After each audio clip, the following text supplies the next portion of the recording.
This story is from when I was a senior in high school. Back then, I was a rebellious teenager, but only when it came to my family. I was not a bad kid by any means, just a punk when it came to my family. I had a loving family, but I was that kid who was too cool to spend time with them. They always expected me to entertain my little brother Jake, who was only 10 years old at the time of this story. I was 8 years older than him. With that age difference, we may as well have been different species. Whenever we would take trips, my family would usually stay somewhere on or near the ocean. We only lived about 5 hours from the coast, so it was an easy trip. This specific year, they decided to take a trip to Maine. Don't get me wrong, it was beautiful, and as an adult, I would love to go back, but as an 18-year-old, I thought that this was the worst trip we could ever take. Before I continue the story, let me just acknowledge that I know how much of a piece of garbage I was back then. Even as I write this, I can't believe how much of a little punk I was. We got to the house, and it was incredible. It looked like something out of a Stephen King novel, which was fitting because we were in Maine. It was a massive white house with green shutters that was deep within the trees. My dad even made the joke, "This is how most horror movies start, isn't it?" Probably not the best thing to say in front of a 10-year-old, but my brother didn't care. He was just as mesmerized by the house as I was. Inside the house was almost like a maze. The back center of the house was a huge living room that had an awesome view of a forest behind the house. The rest of the house had all these hallways that intersected in places that strangely didn't make sense. It was like a house you would design in The Sims, and not something you'd see in real life. The weirdest part of this place was not the hallways. It was that the house connected to a small adjoining house. The house where the owner of the property we were staying at lived. His name was Hugh. He was, let's say, strange. He was tall and wore this very old, sweat-stained bucket hat. His teeth were very yellow, but it wasn't his physical characteristics that stood out. It was his personality. He was goofy and loud, a bit eccentric even. He welcomed my family and acted very friendly toward us. He kept referring to how kind folks from Maine were. My family's polite and nodded along with him while he was talking to them. He told us that he was right next door if we needed anything, and other than that, we wouldn't hear or see him for the entire week. We weren't thrilled about having this person basically in the same house as us, but there was nothing we could do now, and we just decided to make the best of it. Well, my family decided to make the best of it. I was being the worst and telling my family that I wanted to leave. I was looking for any excuse to leave and come home. The first morning there, while we were eating breakfast, my parents told us that we were going on this great hike. I told them that I didn't want to go. After a little back and forth, they decided to let me stay at the house, and the three of them were going to go on the hike. The main reason I didn't want to go was that right before vacation, I had just started dating this girl Danny, and I wanted to talk to her. I knew if I went on the hike, I wouldn't get service, so I ditched my family to text my high school girlfriend. I was telling Danny about the house and sending her pictures of the weird layout. When I told her about the adjoining house, she didn't believe me. I told her I was going to send her a video to prove it. At the end of one of the hallways was a door. I sent her a video telling her that behind that door is Hugh's house. She still didn't believe me, so I sent her a video.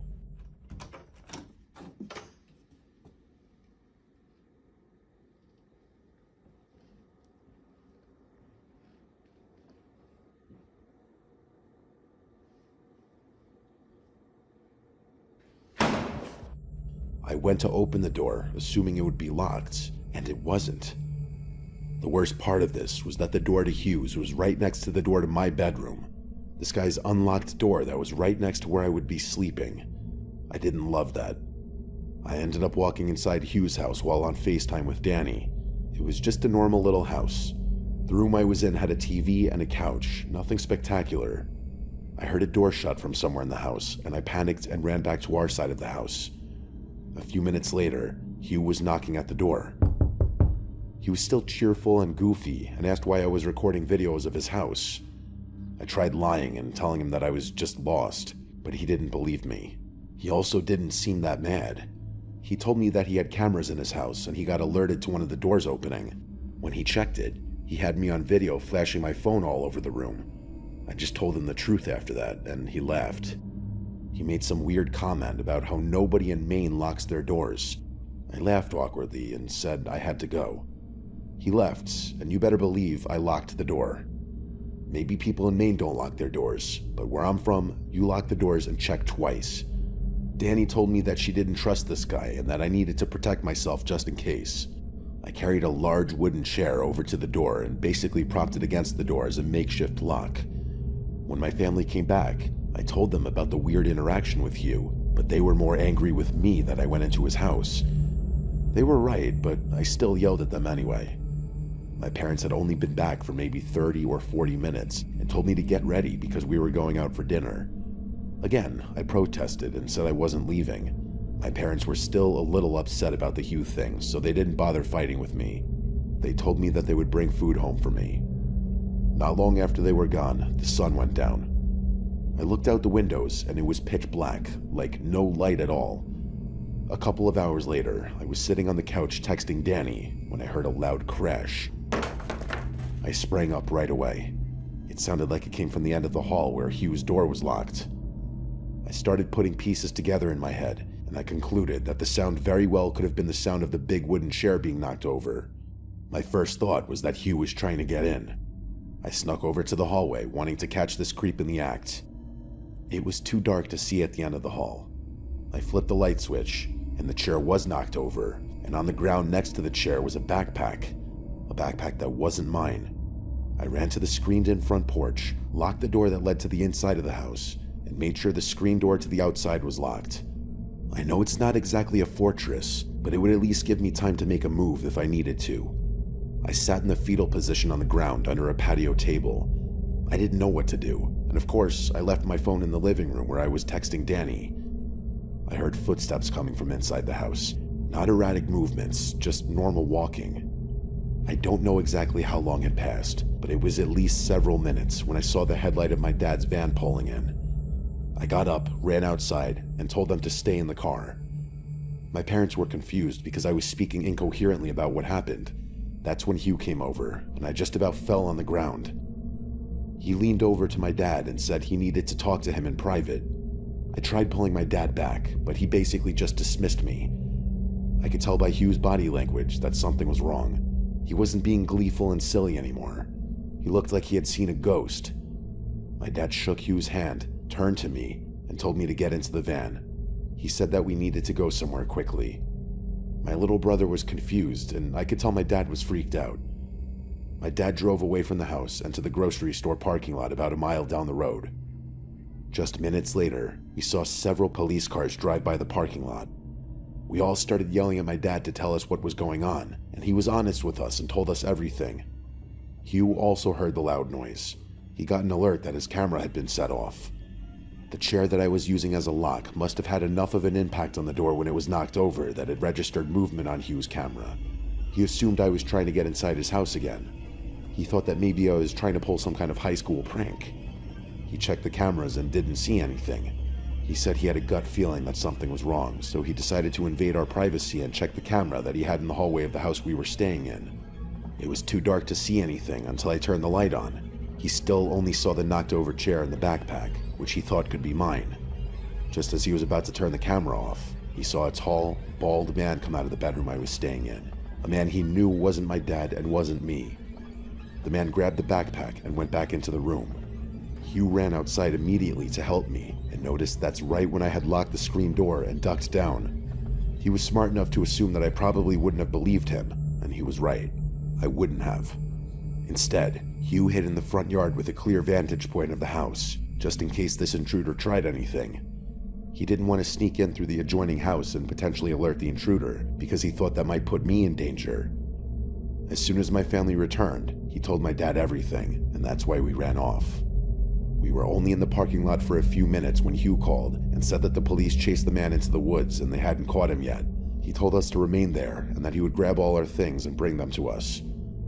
We stayed at a hotel that night and drove home the next morning. If I hadn't acted like a spoiled kid and stayed at the house, all this could have played out much differently. It could have been a lot worse.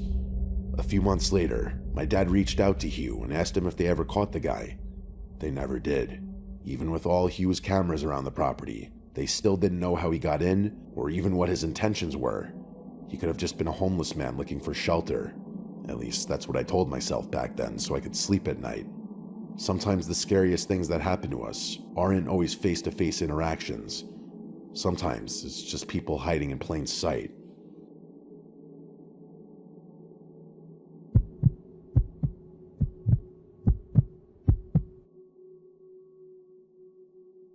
Every year, my family goes on this epic vacation together.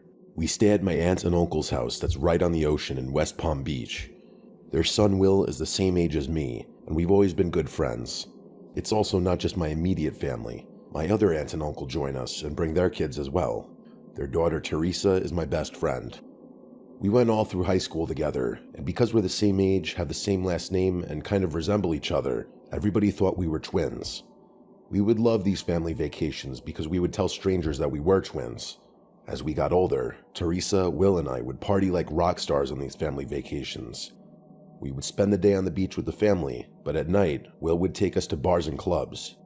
Because he was the local boy, he knew all the hot spots. On one specific family vacation from a few years ago, the three of us witnessed something weird, something that still bothers me and freaks me out to this day. Teresa and Will aren't so freaked out. They think what we witnessed was some kind of prank or just a weird occurrence. I'm just not so sure. The trip was like any other West Palm family vacation. We were living it up. Once in a while on these trips, Will would accidentally have a little too much to drink. Maybe it wasn't accidental. The boy liked his drinks. But because of this, Teresa and I would know exactly when he hit his limits. That's usually when we would call it a night and find a ride home. I was always responsible for us getting home. I would only drink to a certain point, and then spend the rest of the time making sure that Teresa and especially Will didn't end up in a ditch somewhere. On this specific night, Will started getting a little rowdy in one of the bars. He kept saying that because he was a local, he could run his mouth, but that's not a thing. He was making a lot of people inside the bar mad, and he ended up getting thrown out of the bar we were at. And I mean, he physically got thrown out of the bar by the bouncer. He was mumbling a little bit, but he was fine. He didn't hit his head or anything. I think his self-esteem was hurt more than anything. I told Teresa to watch him while I tried to find us an Uber or another way home. He kept calling me a buzzkill, and that's kind of how I knew it was time to go. I secured us a ride that would be there shortly. While we were waiting, I called my boyfriend and just told him about the night we were having. He laughed and told me to call him when I got back to the house. Just as I hung up the phone, Teresa ran over to me freaking out. She said she wasn't paying attention to Will while she was on her phone, and he got up and wandered off. The boy was in no condition to wander anywhere. I tried calling him, but his phone kept going right to voicemail, which is right on brand for Will.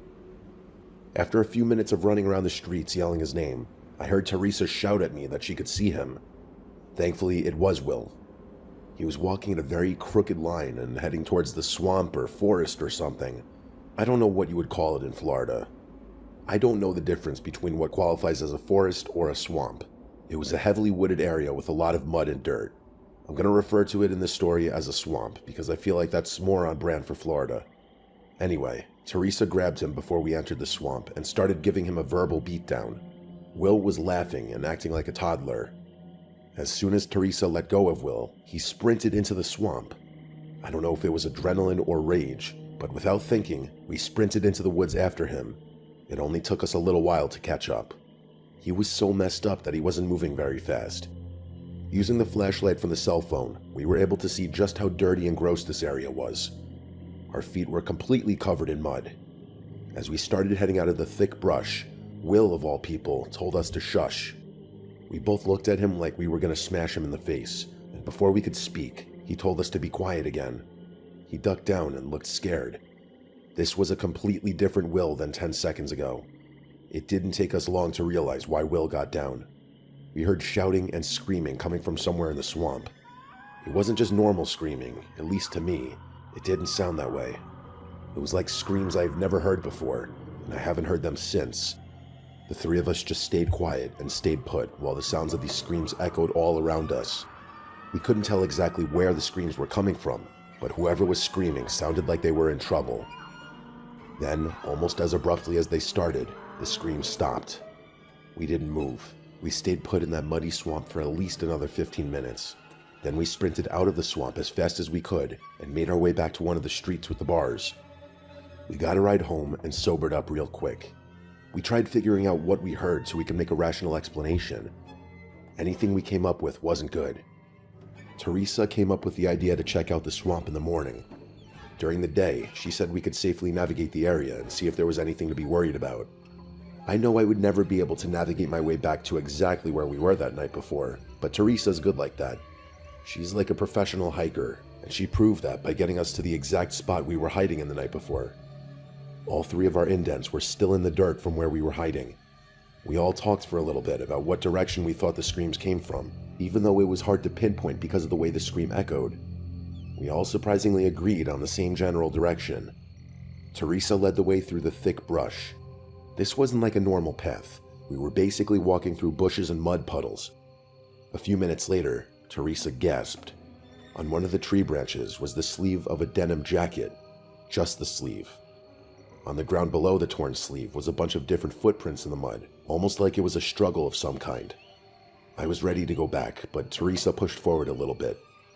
Not far from the sleeve was a small opening surrounded by trees. On the ground was the rest of the denim jacket. Surrounding the jacket were more of the footprints in the mud that looked like they were all bunched up in one spot, again making me feel like a struggle took place here. Leading away from the jacket was one set of footprints, and they led straight into more thick brush where it was impossible to track the footsteps anymore. I was done with all of this. I told Teresa and Will that I didn't feel safe anymore and that I wanted to go back to the house. They weren't as freaked out as me, but they were uneasy about all of this. We went back to the house, and I don't know why I let them talk me into this, but we agreed to just let it go. I was sure at that moment that we had witnessed some form of potential crime, but Will and Teresa didn't fully agree. They said it was possible, but most likely it was just a joke, or even more likely a coincidence that we found the code and just happened to hear screaming the night before. Will also convinced us that if we got law enforcement involved, we would be the only ones linked to the crime, if there was one, and that scared us, even though we clearly had nothing to hide. He made the point that it's possible the cops wouldn't believe 3 young adults were just in the middle of this random swampy area and witnessed a potential crime. Would they really believe that our drunk cousin just wandered into the swamp? If I could do it over, I would have called the police right after I heard the screams. At the time, I just thought Will made good points, and I thought it was best to just move on and forget about it. It's been several years now, and I still think about that scream. I've always wondered if I truly witnessed a crime, or if I just witnessed some intense domestic issue. I'm happy to get this story off my chest. It's been therapeutic in a way to share this. I hope nobody has to ever hear those kinds of screams in your lifetime, because you'll never forget them.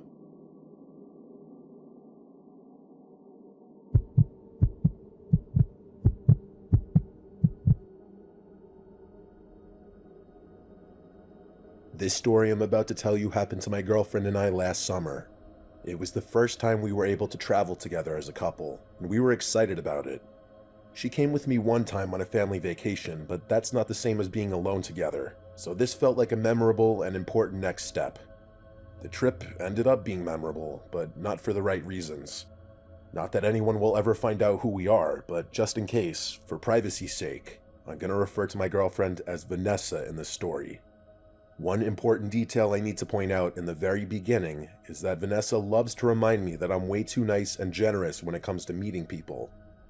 She claims there's a difference between just being nice like a normal person and being like my version of nice, which is apparently treating every new person I meet like they're my best friend. Those are her words, not mine. I'm an overly friendly guy, and that's gotten me into trouble many times in my life, but only once did it almost cost me dearly. This story starts on the way down to Ocean City, Maryland. It's a fun little tourist town. It's basically just a large coastal town with a ton of condos, hotels, and restaurants, and it's all right on the ocean for the most part. I used to travel there with my family when I was a kid, and this was the first time I visited as an adult. When we were about 20 minutes away from the condo we would be staying at, I decided to pull over at a gas station and fill up the tank, as well as grab a few drinks. While I was inside, a guy who later introduced himself to me as Henry bumped into me. He turned around and started apologizing like crazy. I put my hands up and assured him that it was completely fine and probably my fault anyway. Henry was a good-looking guy. He was wearing a pink and black button-up shirt, and it was mostly unbuttoned. He had kind eyes, and he made direct eye contact while we were talking. He was probably in his late 20s if I had to guess, but I don't know for sure. We talked for a minute or two while we were in line, and I told him that we were headed to Ocean City. He lit up and told me that he and his girl were also heading to Ocean City. I got excited and told him the name of the condo that we were staying at, and he smiled and said he thinks he knows where that condo is, and he's pretty sure that they're located right near us. I was excited for this genuine interaction. I get excited meeting people and making friends. One of my weaknesses is not being able to see the flaws in people. I think it's a strength, but Vanessa thinks it's a weakness, even though she loves that about me. Henry asked me to exchange numbers, and I did without hesitation. I told him that I'd give him a call sometime during the week, and we could link up at the beach or maybe grab dinner one night. We gave each other a bro hug and went our separate ways. When I got back in the car, Vanessa knew right away that I must have made a new friend because of the way I was acting. I told her the story, and she just rolled her eyes. We got to the condo that afternoon and just had a relaxing evening in the room that night. Our room was on the 5th floor, and it overlooked the ocean. We sat on the balcony and admired the view until we went to bed. The next day, we went down to the beach early. We're both early risers, so getting up early is no issue.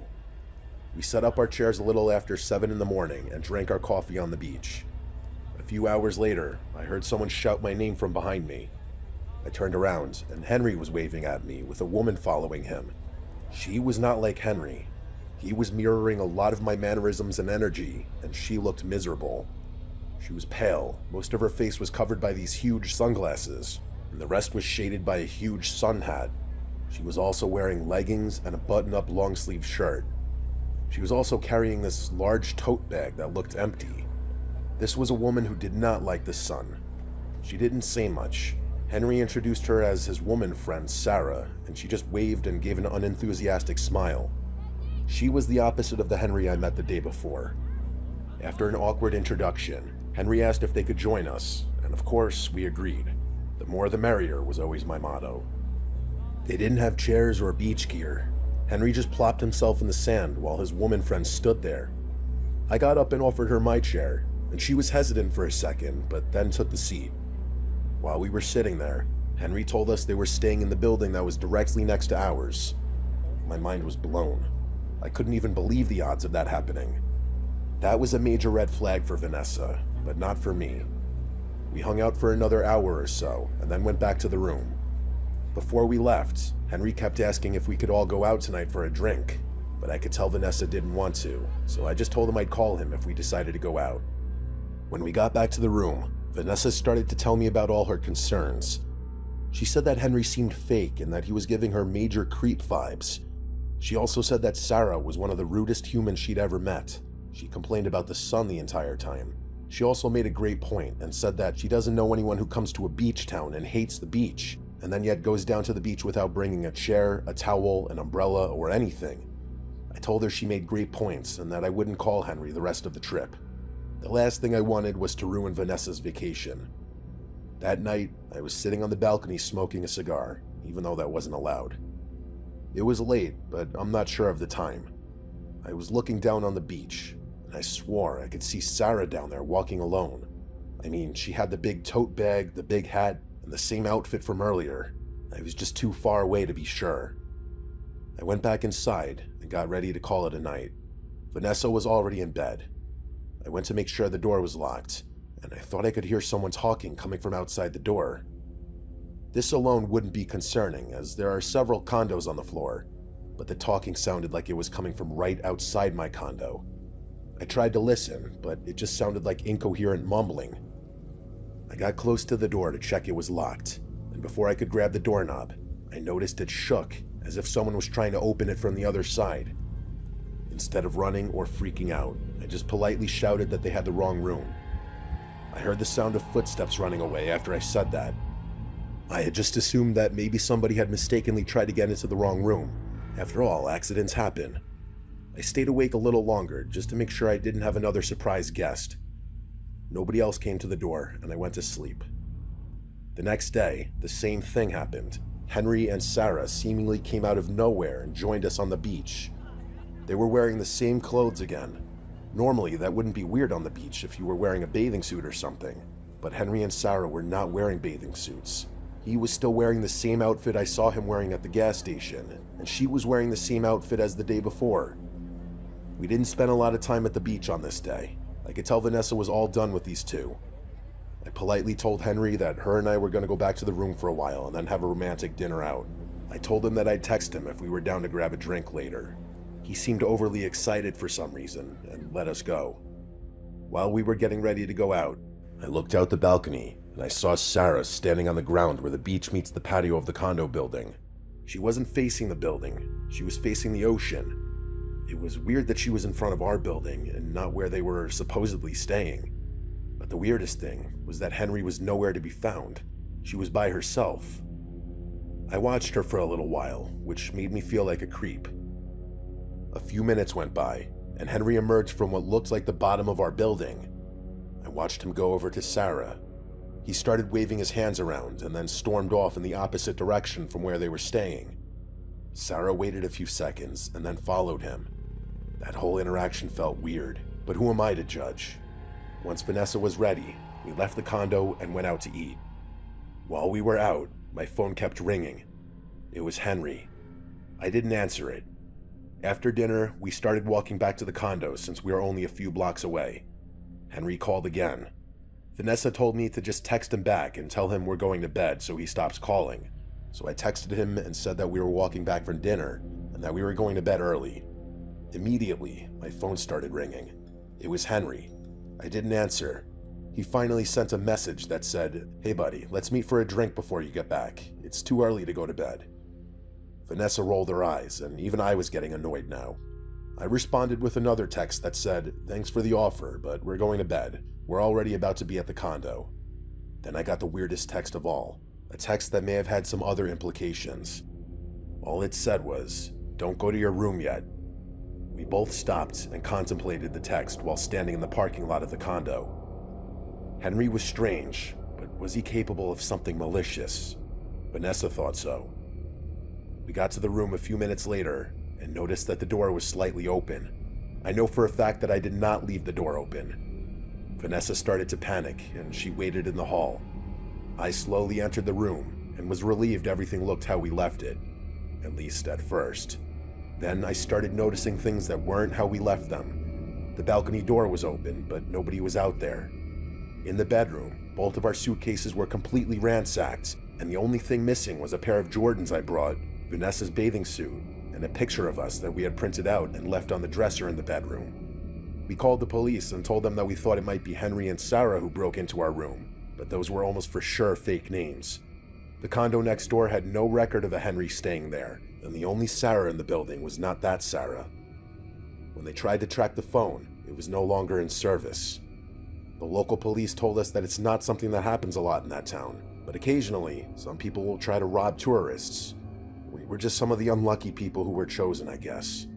The only thing I took from this experience is that I really need to be more careful about who I trust. And if anyone out there visits Ocean City, Maryland, just be careful because somewhere out there, Henry and Sarah are still lurking.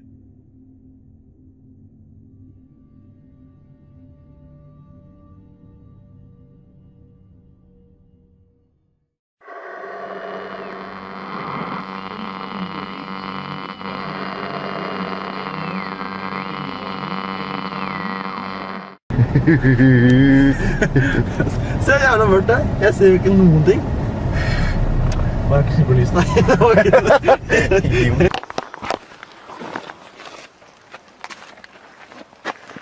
Så du hvor ble jeg, eller? Nei. Det kan det.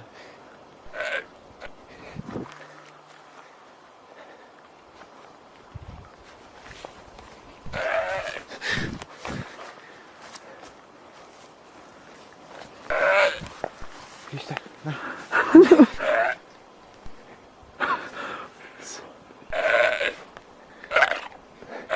Det er faen meg overalt.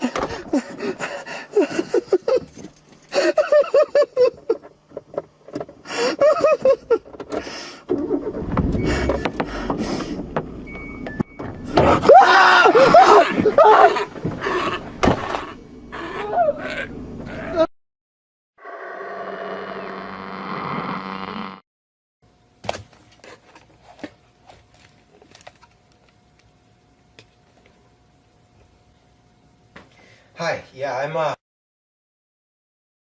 there's this guy just like standing outside my window. And he's just like looking up at the window. He's been there for about 30 minutes now. And I have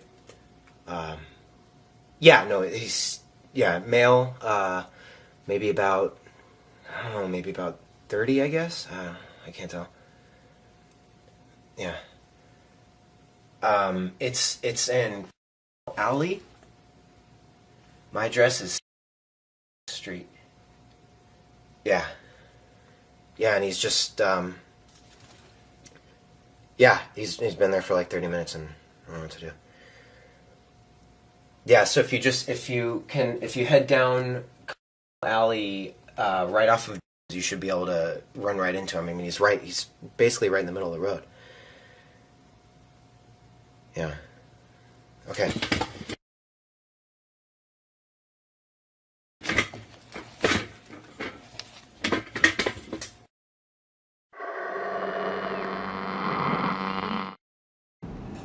He won't even drive the truck by himself drunk. You think you're gonna Turn the lights off and catch him and film in the car? Yeah. So if we're out of beer, they got. I guess lock the door. All right, so they're back there. So Where are these fuckers at? Where are they at? let me go piss and then we'll go. Hey, faggot. All right, let's go. Let's go. Would Come on. film a fucking dude while he's pissing. Come on. Salem stuff. Come on. All right, let's see it. Nice, cool out Yeah, that's cool. there. All right, come on. We should see the car way before we get to it. What's on the road up? What is that? Where? Something on the road up here. Put your brights on. Put the brights on. What the fuck? Turn your brights on, dude. What the? That's a fucking person. Is that a, what the fuck? That is a fucking girl. What the fuck, dude? It's wow. Dude, who is that? Is It's that 31 degrees outside. dude? Is that Kelsey? No. All right, pull up. That is Go, a go, go. fucking girl. Dude. Toot your horn. See if she's... What is this bitch doing? This is a nutty bitch. Dude, get Stop, fuck, stop. go Let's check see it what out. the Dude, Get her. fuck, dude. Get her in the car, dude. Look Go, at go, her. go, She's come on. hot. Go Get her check in it the out. car. Go see what's up. Fuck. What the fuck?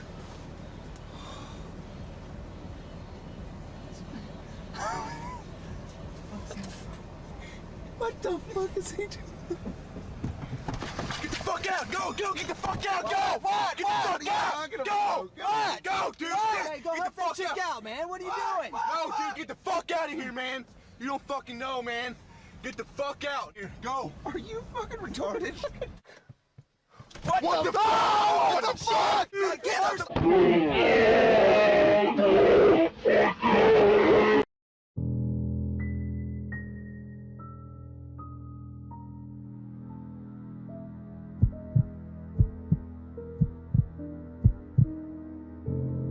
So this happened on a camping trip with my girlfriend Alicia, my best friend Rodney, and his girlfriend Amanda. My dad told me about a perfect place to go camping right by a big lake surrounded by dense forest. A trail from a nearby parking lot would lead straight to the lake. His directions were straightforward, and it was actually easy to get to the lake. We got there as the sun was on its way down and the sky was turning that beautiful orange. The lake was calming, and the sound of the breeze hitting the leaves was peaceful. We had our tent set up, and there was still a hint of orange in the sky, though it was very dark in the woods by now. There was a slight orange reflection on the calm lake. It was very warm out, and Amanda suggested we all jump in the water. I was kind of up for it, as my dad said it would be perfect to jump in. For that reason, we all brought towels. The girls seemed more eager than Rodney and I, though. The two got into their underwear and walked into the lake, exclaiming it was actually warm. I told them I'd go in after setting up the campfire at least, since we had already gathered some wood. Starting the fire proved to be especially difficult for me, because I just couldn't get the wood to catch.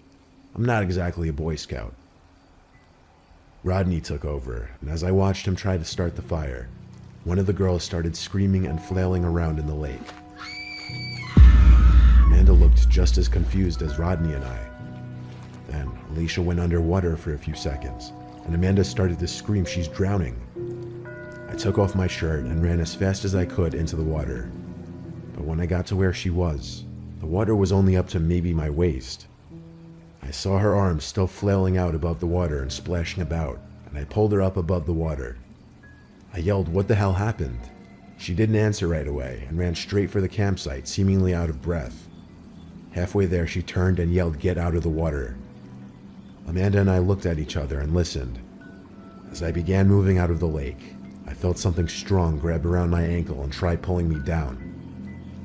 There was a sharp, piercing feeling cutting into my ankle as well. I yelled in a panic and kicked whatever it was with my free leg until I was able to break free. We made it back to the campsite, and Alicia was already sitting down on a cooler, putting pressure on an apparent wound on her ankle. I sat down on another cooler and checked my ankle, and there was a deep but small gash on the right side of my ankle which was pouring out blood. I told Rodney to get us both some band-aids from my first aid kit in the tent. After patching up the wounds, we felt more relaxed and at ease. We just wanted to figure out what the hell that was that grabbed us. I said it might have been an eel. Rodney questioned if eels even live in lakes like this. Alicia said it didn't feel like an eel or a fish. It felt more like a claw. I got chills as she said it, because I got what she was saying, but how would that make any sense? Regardless, we stuck around because whatever got us was in the water, and we were on land. Nothing could happen now. By this point, it was dark out. The sun was completely gone, and the only light was from the fire. We were a couple beers deep, talking about life, about mutual friends, and occasionally bringing up that thing in the water again. All was well, until a splash came from out in the water. We all looked over our shoulders at the same time out to the pitch-black lake. Probably just a fish, we figured. We resumed conversation for a few seconds, but then there was another splash.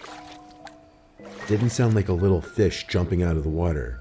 It sounded like the kind of splashes you'd hear when a person is walking through waist-deep water.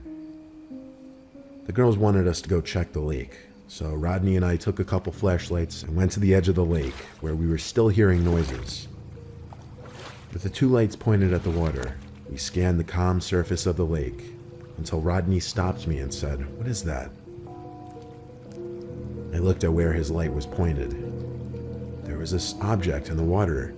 Well, at first I thought it was an object, but then I realized it resembled the head of some creature. Definitely not any kind of creature that would live in a lake. It seemed like it was just sticking its head out of the water, and we could see the reflection of its eyes. It was looking at us. Then it moved, as it rised up slightly out of the lake, making another splashing noise. That's when Rodney and I screamed "Go" to the girls. I remember Rodney saying, "Take all your important stuff and go," which was a smart idea. I took all my valuables and left the tent and bigger things. We ran back down the trail to the parking lot, packed the car, and took off down the parkway. The next day, I returned with my dad to collect the tents, but everything that we left in the campsite was destroyed. The tents were shredded, the coolers were scratched and thrown across the site. I told my dad about the creature in the lake. I showed him the gash in my ankle and asked him what could have done this. He said he had no earthly idea, and we left in a hurry. None of us ever returned to that lake.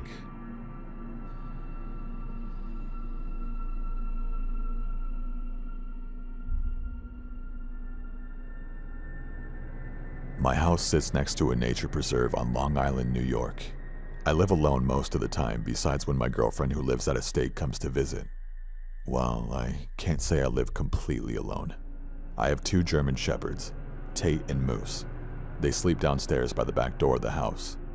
Last week, for 3 nights in a row, I would wake up to the 2 of them barking in the middle of the night at the back door. The first night, I just peeked from the door window into the yard, which was empty. The second night, I actually went outside to the patio to look around, but there wasn't anyone there. On the 3rd night in a row of waking up to barking, I told myself that was it. Someone was creeping around my property every night, causing my dogs to go crazy. I put Tate on his leash and took him out to the yard. Weirdly, he seemed more calm now that he was outside. He wasn't barking at anything. I walked him around the backyard and by the tree line to the woods for a little bit, trying to help him pick up on whatever the two had been barking at the past 3 nights. Then he started. By the tree line, he started tugging on his leash and barking at something in the woods. Obviously, I couldn't see too far into the woods as it was nighttime, so I let him lead the way into the woods. If someone were to be trespassing on my property every night, I figured the best way to scare them off would be having my dog chase after them. Tate kept pulling and barking as we got deeper into the woods. I was starting to lose my breath just trying to keep up with him. He seemed to be really locked into something specific in front of us. But eventually Tate stopped pulling and barking, and just stood there with his ears bent back, as if he were in a defensive position. He suddenly looked scared, as if he was looking straight ahead at something. I tried looking ahead into the dark woods, but I could only see so much. There was this cracking of a stick or small branch a little ahead that confirmed there was a presence with us in the woods. I took this as a time to call out, "Whoever's out there, you need to stop trespassing on my property. If you don't, I'll either unleash my dogs on you or call the police.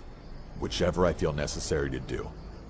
There was no kind of response or signs of acknowledgement, just another crunch of a twig or stick being pressed into the ground by something, once again confirming there was someone or something standing maybe 10 yards away. I whistled to Tate to follow as I turned us around and headed back to the house. Tate kept looking back every 3 seconds. I'd have to pull him forward just to keep us moving. But then I heard a footstep close behind us, and Tate started to growl and bark again. It was now that I truly started to feel threatened. I didn't have my phone on me, I didn't have my flashlight, my only sense of protection was Tate. Then there was this sound, this unexplainable sound.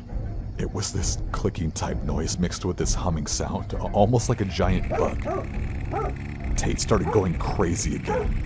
He was barking and pulling, but I held him back. I kept looking at what he was trying to lunge towards, and I finally saw something. There was a set of glowing eyes, only the eyes were set very high off the ground, not down low like from a cat or a raccoon.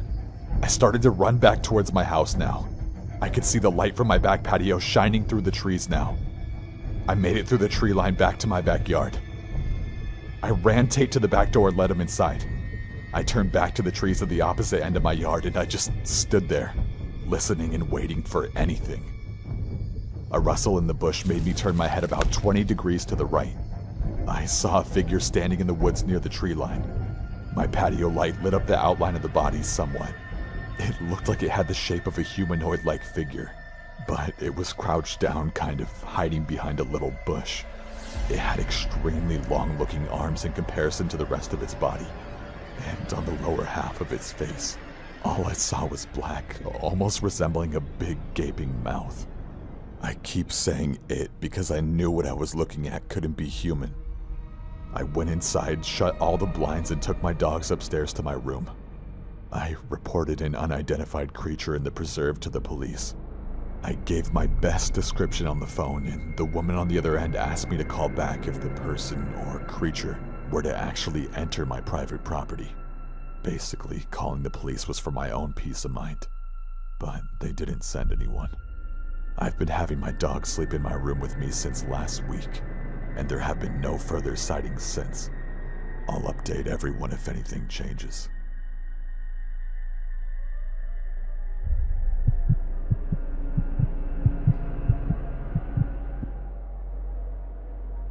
My wife and I have lived in our Chapel Hill, Tennessee farmhouse for over 15 years, and for 14 straight years, nothing out of the ordinary ever happened.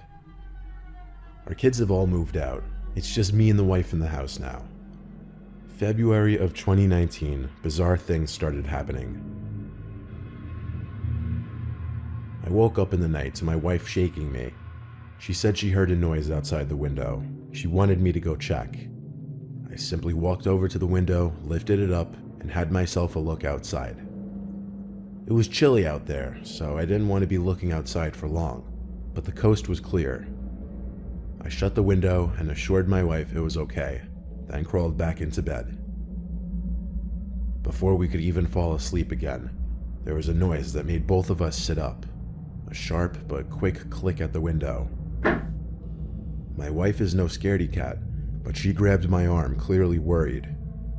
She asked me to take the shotgun out there and see who it was. I told her to relax, and I checked the window one more time. I was shocked to find a small scratch in the glass from the other side. I said, "Honey, look at this," and she came over.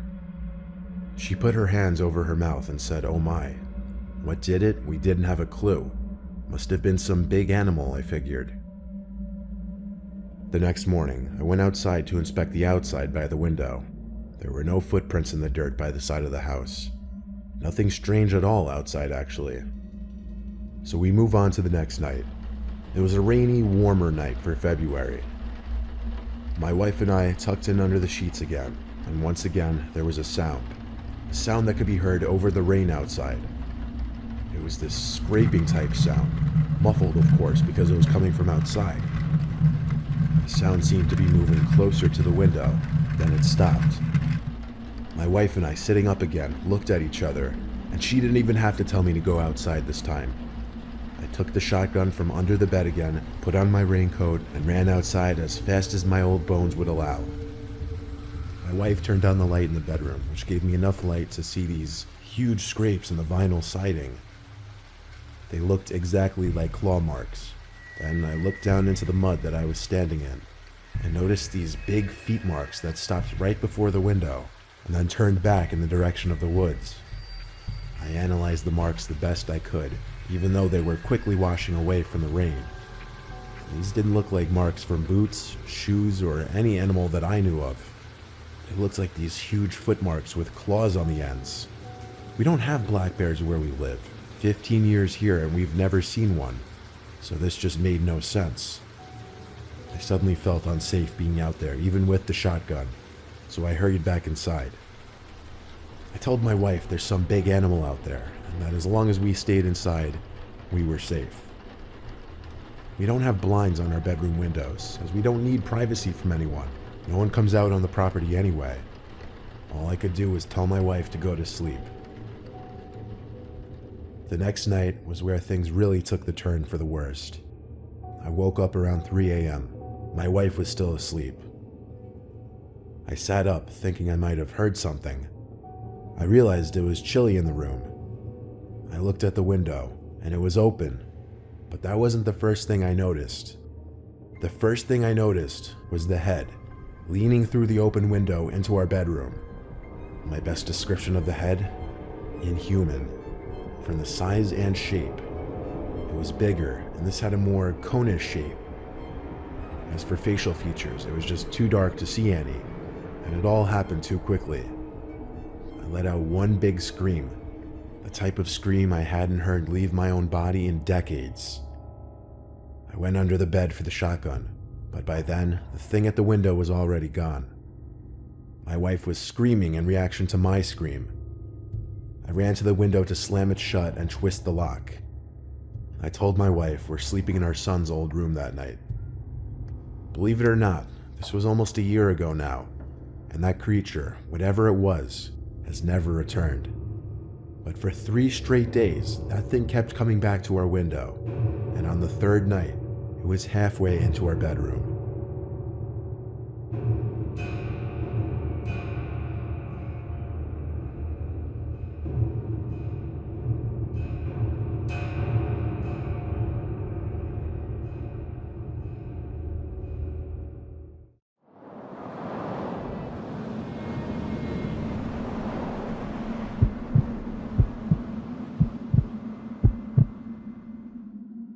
My family has a little vacation home in Colorado.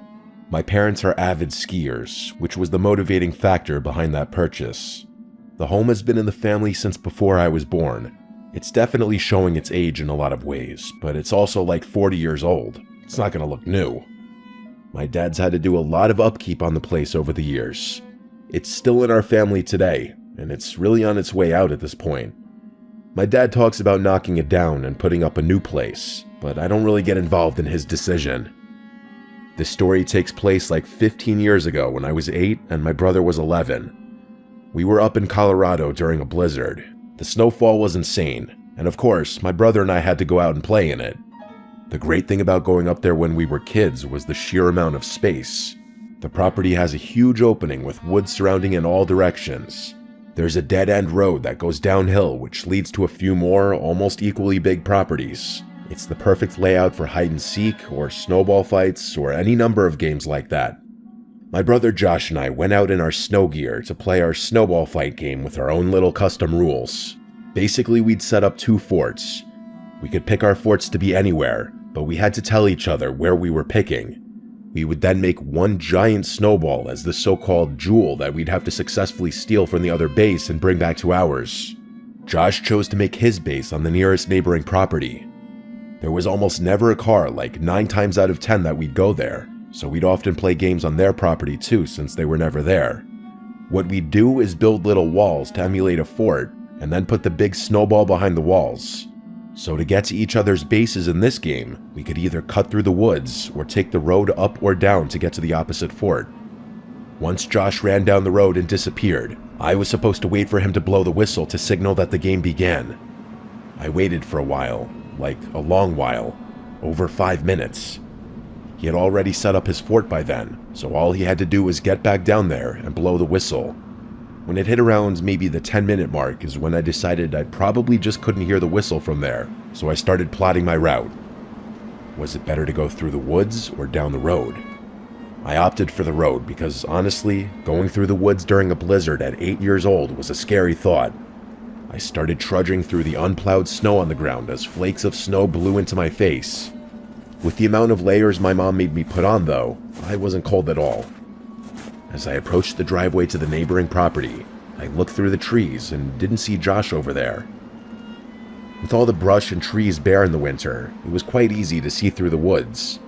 So I cut into the property through the trees to kind of sneak in, but Josh was literally nowhere in sight. I saw his fort, so I looked around, and when I could confirm he wasn't anywhere in sight, I approached his fort to grab the jewel. Before I could, I heard a woman's voice yelling out, "Excuse me, are you looking for your brother?" I turned in the direction it came from, and it was an older woman at the front door of the neighbor's house. I called back that we're playing a game. She responded with, "Your brother's in here." I was very confused. I started walking towards the front steps of the house, and as I got closer, the woman's face got clearer. To my 8-year-old mind, she looked a lot older than she probably was. As I got closer to the house, I noticed at one of the upstairs windows, there was someone looking out at me. For a second, I actually thought it was Josh. It was someone with half their face covered, presumably by a black beanie, and the bottom part of their face covered under the bottom of the window. I also noticed another trail of footprints leading to the front door. They had to be Josh's. The woman was giving me a very creepy smile. I remember that feeling of my heart dropping for some reason. She waved me inside to come in and get out of the cold. I stopped dead in my tracks and screamed, "Josh," but there was no response. The woman stopped smiling. She didn't expect me to do that. I also noticed that the other trail of footprints was doubled over. If it was Josh, his footprints turned around and headed back towards the woods. I then heard heavy footsteps from inside the house. They sounded like they were upstairs coming down. I started to run, and the woman screamed something at me or someone else that I didn't understand. I looked back once at the house, and that face that was upstairs at the window before was no longer there. I ran off the property back on the road, running through my previous footsteps. I started to hear my dad's whistling from up the hill, the whistling he'd do to get my brother and I home at dinner time. When I made it back to our driveway, my dad and Josh were there already, having been on their way to get me. Before I could even try to explain what just happened, Josh was already telling me that there were people in the neighbor's house telling him to come inside. I said the same exact thing happened to me, so my dad went down there with some kind of weapon in his hand while we waited in the home with our mom. He came back after a long while and said that the front door was locked and no one was answering, so we went to another neighbor's house, and they knew the owners of the house and they called them. This part still gives me chills whenever my dad mentions what he was told. The owners of that house were not there that weekend. Nobody was supposed to be in the house. The cops were called and everything, and my brother and I did have to speak to one of the officers on scene to describe the woman. After that, we were no longer involved. According to my dad, the back door was unlocked and the house was investigated, which turned up nothing. For this reason, my parents took home any extra valuable things in fear of a break-in while we were gone. After that day, We steered clear of playing on that property, just from the creepiness factor of that memory alone. Thank God we didn't go in that house.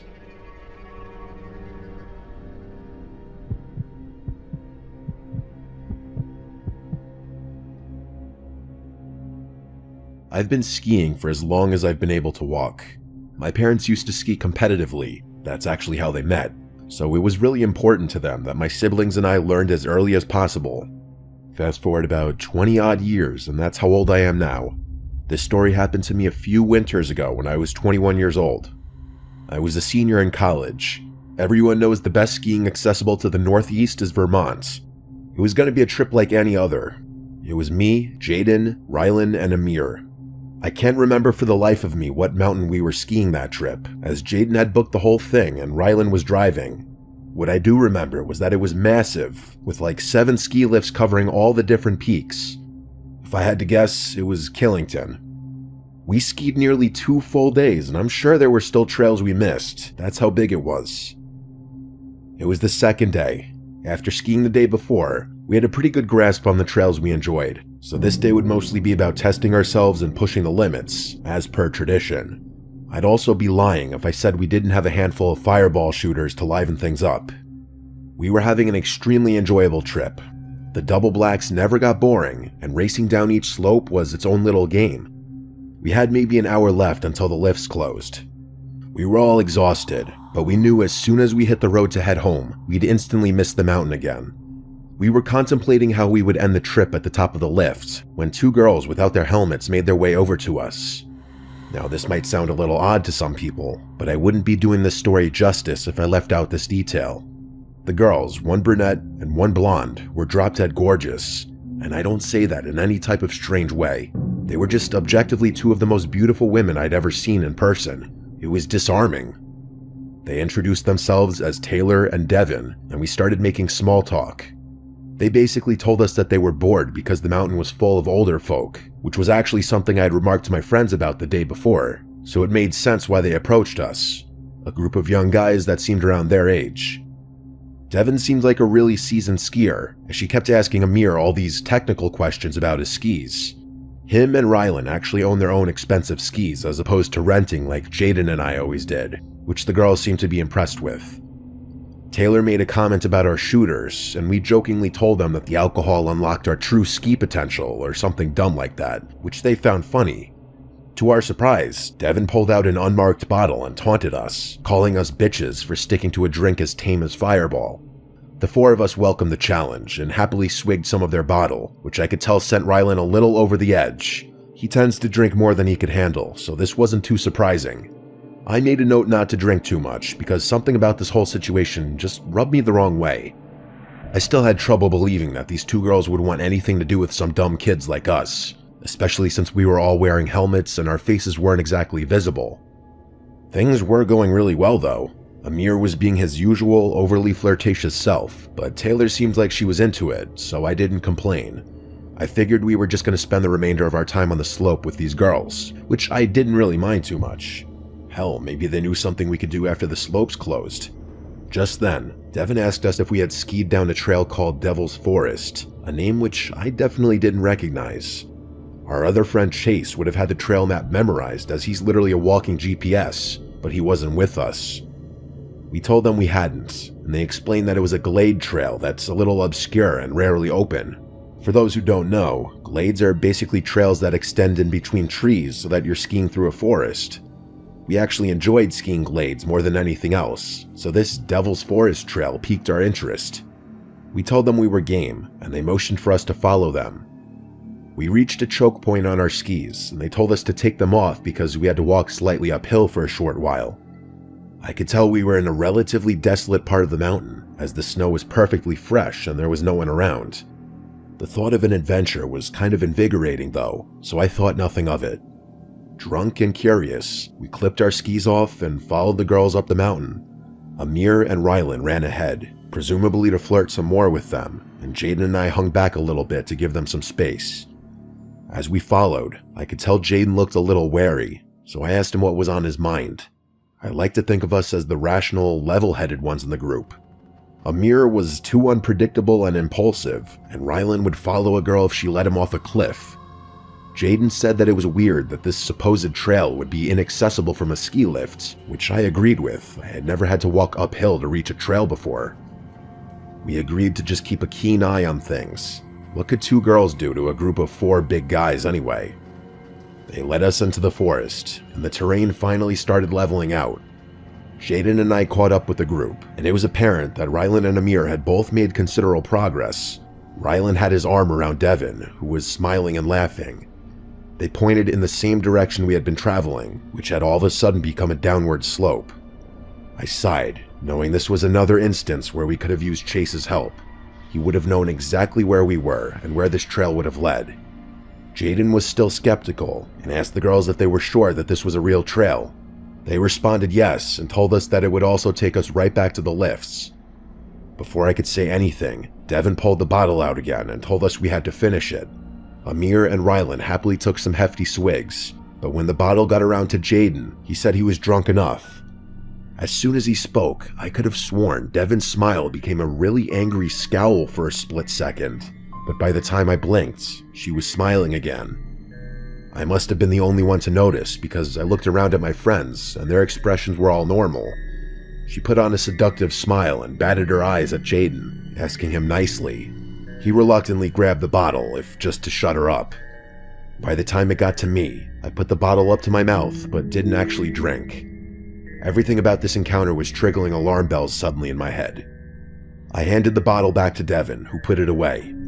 I noted that neither girl drank this time around. It dawned on me that I hadn't seen either one of them drink anything this whole time. I checked my phone, half an hour until the lifts closed. I tried to come up with some excuse for why we couldn't ski this trail, saying that we wouldn't have enough time to get back up and down the mountain to where we had parked. The girls insisted that we'd have enough time and that the lifts were connected on the bottom anyway. Then, without warning, they told us that we were wasting too much time and took off toward the slope, telling us to follow them if we could. Amir and Rylan immediately followed, clearly hoping for a favorable outcome at the bottom. Jaden and I obviously didn't want to, but figured we had no choice but to follow, so that's what we did. I let Jaden lead the way, because after all, this was still a challenging looking slope, and skiing in the forest is no joke. I'm not sure what I was expecting, but when we made it to the bottom, I was relieved. The 4 of them were at the bottom of the slope, laughing and flirting like they had been before. Jaden and I caught up with the group, but something was wrong. There wasn't a lift in sight.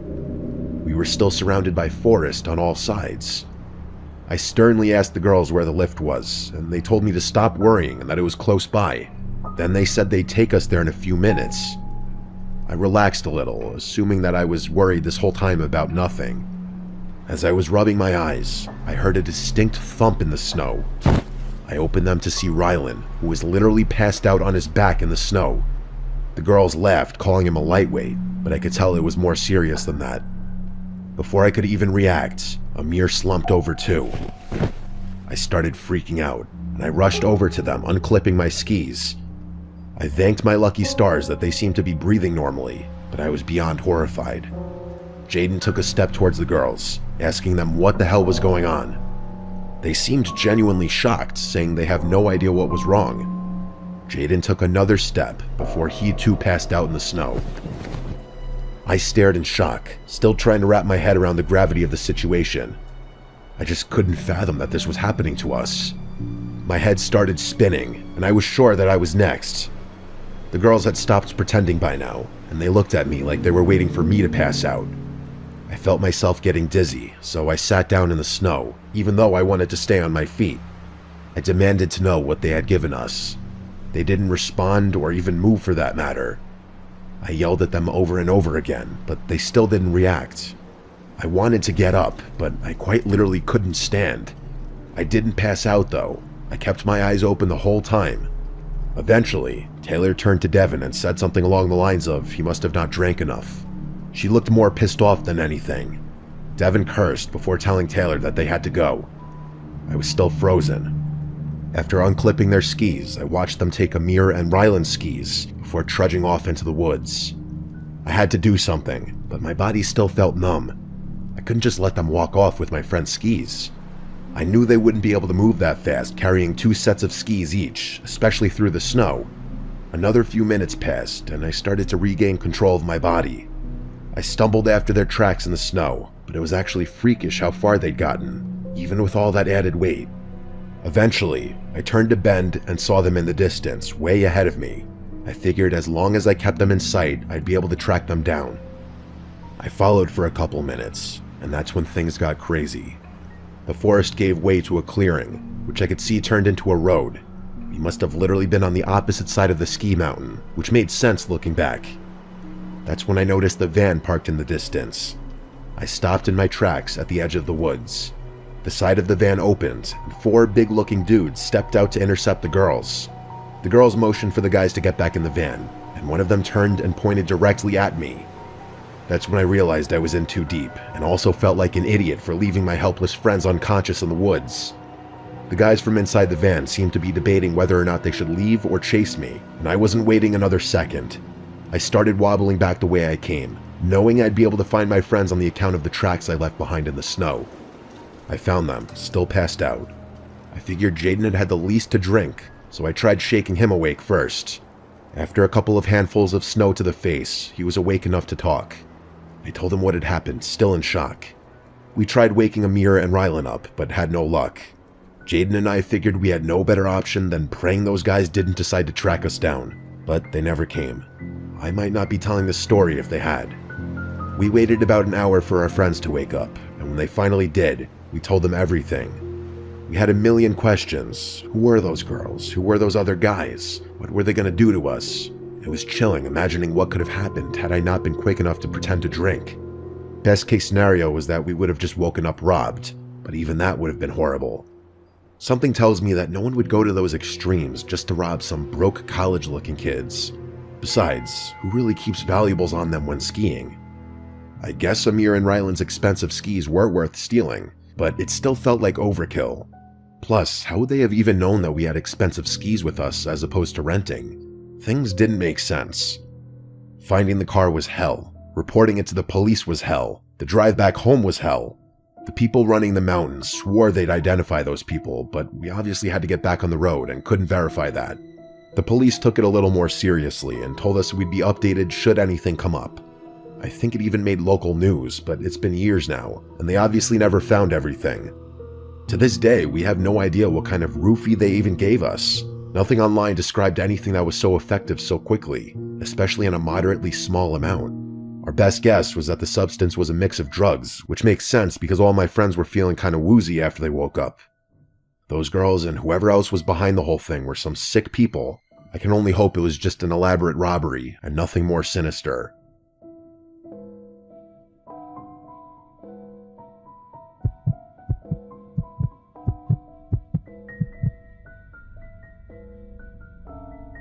This is going to sound a little weird, but bear with me. Every winter, my friends Kyle, Ricky, and I have this little tradition of walking out onto this frozen lake a few towns over. It's not some grand event or anything, we just do it for fun. There's something about the vibe of being out there on the ice, surrounded by the quiet stillness that feels almost otherworldly. It's just one of those simple things we've always enjoyed. Call us weird, but we can never get enough of the serenity. If you've ever been out in nature by yourself with the only sound being the gentle patter of snowflakes, you know what I'm talking about. It feels like you've got a piece of nature all to yourself. The photos always turn out great too, which is a huge plus for a couple of edgy guys like us. This happened this past winter. It's April as I'm writing this, so about 4 months ago now.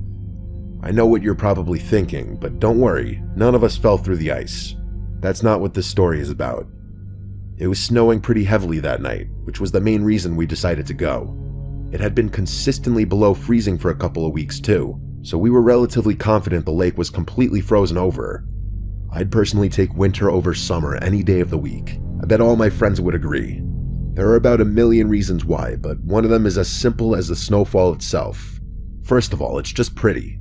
What I like most about it, though, is that you'll never find yourself in complete darkness. Even after sunset, the world isn't entirely dark. The light reflecting off the white snow blends day and night, so you're left with this really surreal feeling that doesn't arise from anything else. The moon was also pretty full that night, so that feeling was amplified. Kyle was driving that night. He had a pickup that handled pretty well in the snow, so we just played it safe and let him drive, even though Ricky was usually the one who chauffeured us around. The lake itself is surrounded by a thin forest, so we couldn't actually drive all the way to the water's edge. I don't think forest is the right word. It's really just a cluster of sparsely scattered trees, but it's more than enough to prevent a car from driving through. We parked in a nearby lot and got out of the car. It was freezing out. The three of us bundled up and walked toward the lake. I didn't smoke at the time, I still don't, but Ricky and Kyle both do, so they lit a couple of cigarettes as we walked. I think it was after midnight, but I can't say for sure. All I remember is that there wasn't a soul out there. Not an animal, not a person, nothing. No movement whatsoever besides the three of us. We reached the lake, and as we anticipated, it seemed completely frozen over. The three of us were laughing about something stupid when Kyle picked up a small boulder and chucked it onto the ice, testing its integrity. It didn't even crack, so we took that as an indication to make our way towards the middle of the lake. We obviously didn't go super far on the ice, that would have been careless, but we did venture a decent ways away from the ledge. We were maybe 100 feet out when something caught our attention. On the far side of the lake, near the edge where the trees bordered the ice, something big and dark was moving. We stopped talking immediately. We just stopped in our tracks, watching. Whatever it was large, hunched over, and moving slowly toward the lake. Finally, we realized what we were looking at. It was a bear. Ricky was the first to say something. He whispered, "Is that a bear?" as quietly as he could. I didn't answer. My heart was already racing. If it was a bear, the last thing we wanted to do was draw its attention. We stood there, frozen, not even daring to breathe too loudly.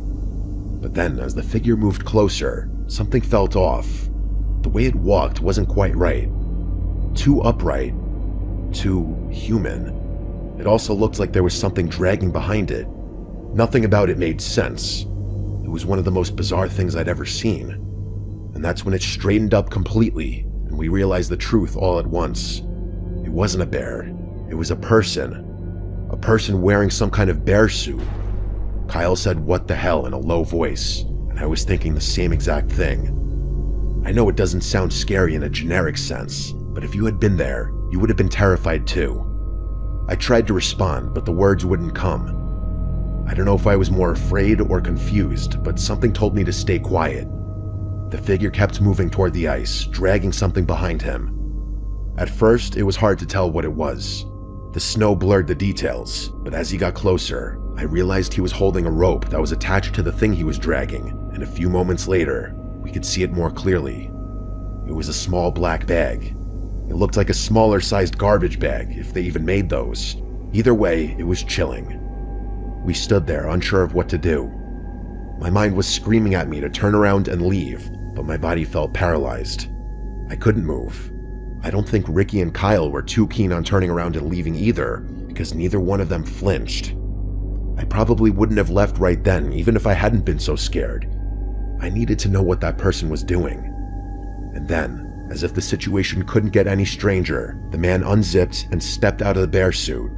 Seeing him as a person didn't make things any better. He wasn't particularly large or intimidating, but there was something unsettling about him. We watched as he bent down, presumably to pick up a rock, but I couldn't tell from so far away. And then the sounds started. He knelt down holding what looked like a rock and began repeatedly slamming it into the ice. It might have been placebo, but I swear I could feel the vibration in the ice even from the distance. He was trying to break through, most likely to dispose of whatever was in that bag. Ricky tapped my shoulder, and I turned to see him and Kyle moving back towards solid ground. Without a word, I followed suit, and the three of us tried to move quickly without making too much noise. Every step felt deafening in the quiet, even though I knew there was no way that guy could hear the crunch of snow from that far away. We barely made it a few yards when a voice yelled out, "Hey," from behind us. I didn't even look back. I just started running, praying that guy didn't have a gun. The cold didn't help. I found myself starting to get winded after not even a minute of running. I don't know if he followed. I don't think he did, but in that moment, we were in full-on panic mode. We reached the edge of the lake, and at that point, I was gasping for breath. After a very short break, we made our way back to the car silently, and Kyle drove off immediately. None of us had any idea what we had just seen. Kyle said it was probably someone dumping their trash, but I told him that was ridiculous. Who in their right mind would dress up in a bear suit in the middle of the winter to illegally dump their trash? There was no way. Ricky said it was definitely someone dumping a body, but I told him the bag was way too small for that. The three of us talked about it the whole ride home, but we couldn't agree on a definite explanation. We never got an answer. The reason I'm thinking about this now is because my mom was watching TV the other day and an old missing persons report popped up on the screen. It was a child from around our area, and the timeline of his disappearance matched up pretty closely with what we had seen on that lake. I'm not jumping to conclusions. I know it's a long shot and probably just an unfortunate coincidence, but I can't help but wonder if those two things are somehow related. By the time you're hearing this, we've probably reported our sighting to the police.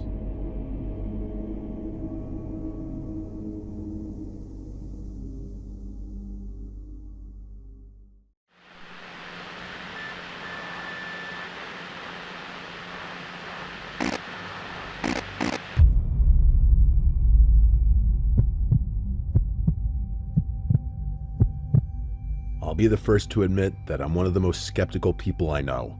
I don't believe in ghosts or any other paranormal stuff. I'm quick to dismiss stories that seem fake, or at the very least fabricated. That's why I'm completely at a loss for words at what happened to me just weeks ago. I wanted to write all of this while it was fresh in my mind. I can't explain what happened to me, and to be honest, I'm still terrified. I thought to myself, maybe if I write what happened to me and share it with the internet, maybe someone out there can explain what happened.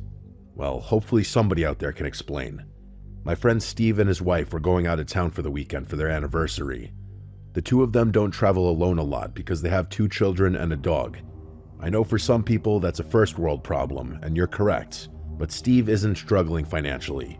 He built this massive home in the middle of nowhere because he likes privacy, and if you're fortunate enough to do that, I can't blame you. Well, for Steve and his wife, the stars were about to align perfectly. The 2 kids were going out of town for some type of school trip, so they were going to be alone with just the dog.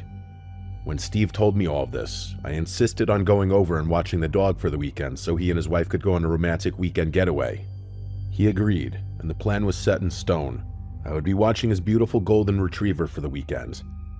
I made my way to the house on Friday afternoon. I didn't work weekends, so I planned on just staying there Friday through Sunday. Steve stocked the house full of food and snacks for me and made sure I had everything I needed. It was a bit overkill for a weekend pet sitting job, but I wasn't complaining. I love dogs, and I love quiet weekends, so win-win for me. Now for the scary part. On Friday night, the dog and I just hung out and watched movies. Steve sent me a text around 9 p.m. and said, "Don't get scared being all alone in that house. It can get pretty spooky at night when you're by yourself." I gave him a single LOL text back and told him to shut up.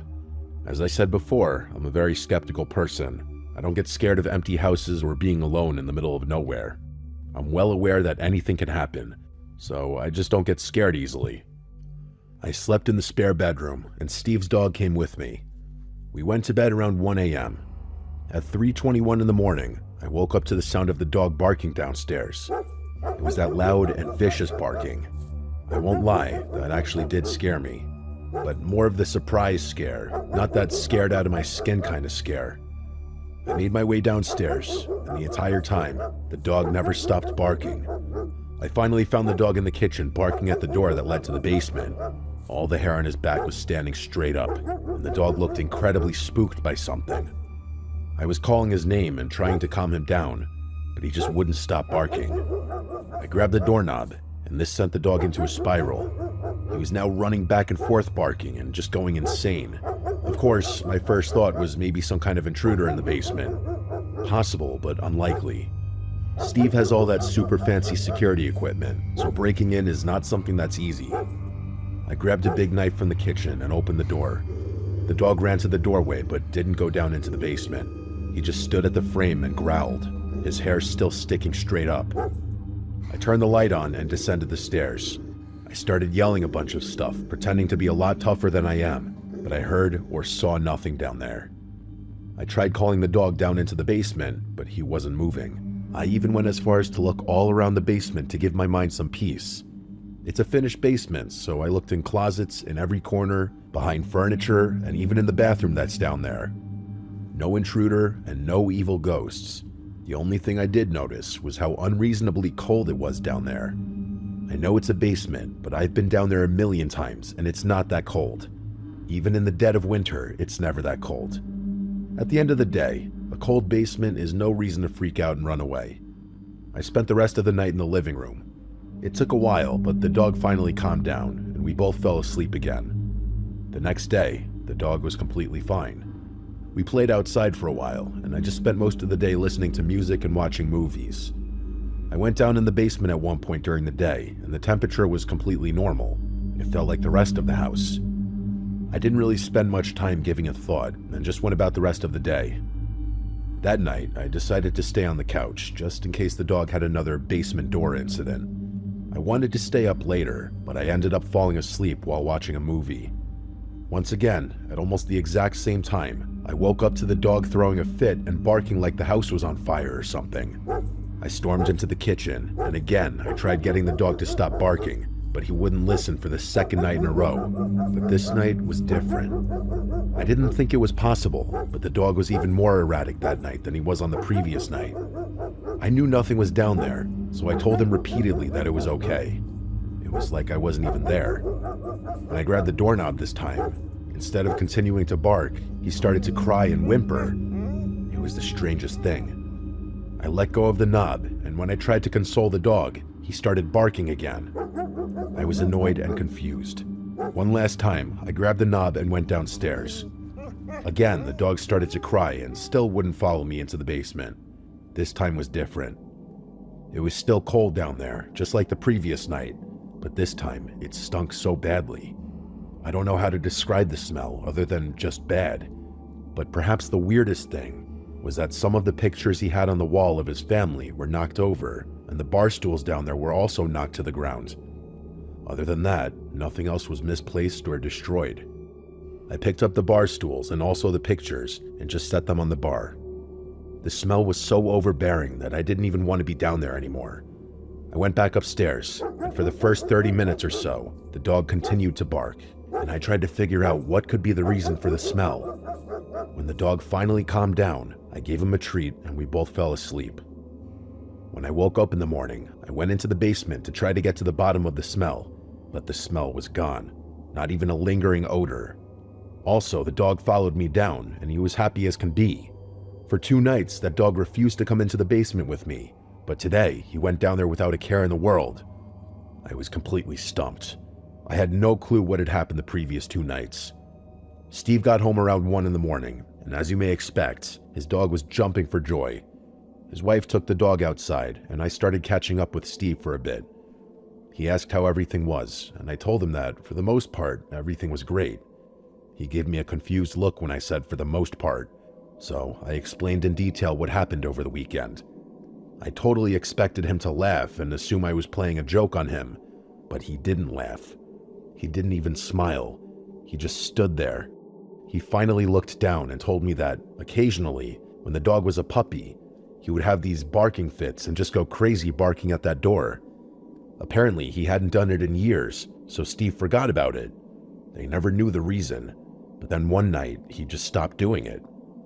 I could tell Steve was freaked out, a lot more freaked out than I was.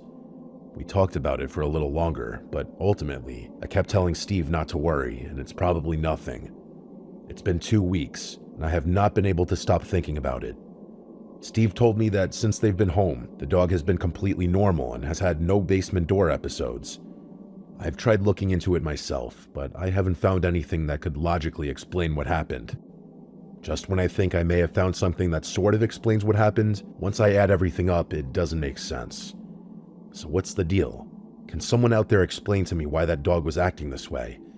What was the smell, and where did it come from? I need help, people. I'm losing sleep, and I don't even live in that house. I just want some sort of answer.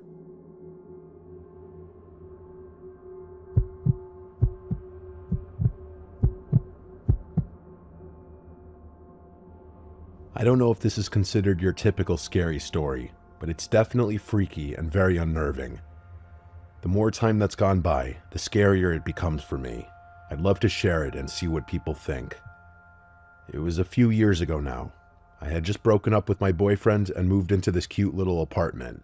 It was an entire apartment complex. The complex itself was beautiful, quiet, and elegant.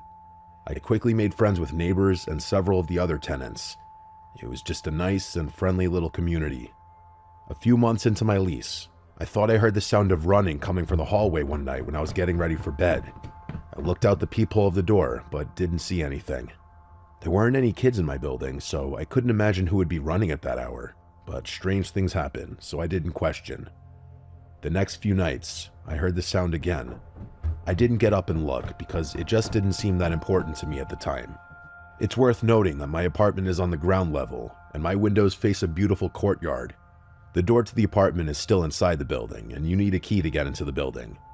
It took a little while to get used to the windows being at ground level at first, because if you wanted to, you could come right up to my bedroom window. I will say that I wasn't worried about anybody in this community doing that. I'm just stating that it was something on my mind when I first moved in. However, that information is about to become relevant, because one night, I woke up to what sounded like giggling outside my bedroom window. It was weird for sure, but I just figured some kids were acting stupid and hanging out too close to my window. I tapped the window glass and made a loud shushing noise. The giggling stopped for just a second, and then a faint tapping sound could be heard on the other side of the glass. It freaked me out, but I wasn't about to let some kids have that satisfaction over me. Once I composed myself, I grabbed the curtain and whipped it open. There was nobody there. I was looking at the quiet night courtyard and nothing more. Even if some kids were out there, I have no idea where they would have gone that fast. I closed the curtain and shrugged it off. I wasn't about to let some kids ruin my sleep. This weird giggling outside my window continued for a few nights. I just learned to ignore it. I have young nieces and nephews, and usually when I ignore their stupid pranks, they stop doing whatever they're doing. That was my plan with these giggling kids. I assumed that if I just stopped acknowledging them, they would stop trying to mess with me, and unless they gave me a reason to report them, I wasn't going to bother the apartment complex manager with this. I think it was 2 days later while I was at work that I received an email from the complex manager. She seemed short in the email. She asked if I could stop at the main office when I got home from work. She had to show me something, and she claimed it was urgent. I told her I could stop by after work. I remember all day long being stressed about it. I was worried my rent money didn't clear or something like that. When I showed up, she told me to lock the door. She started talking quietly, almost in a whisper. This one guy who works in the security office came in and sat next to me. The manager told me that while the security guard was monitoring some footage, he came across this.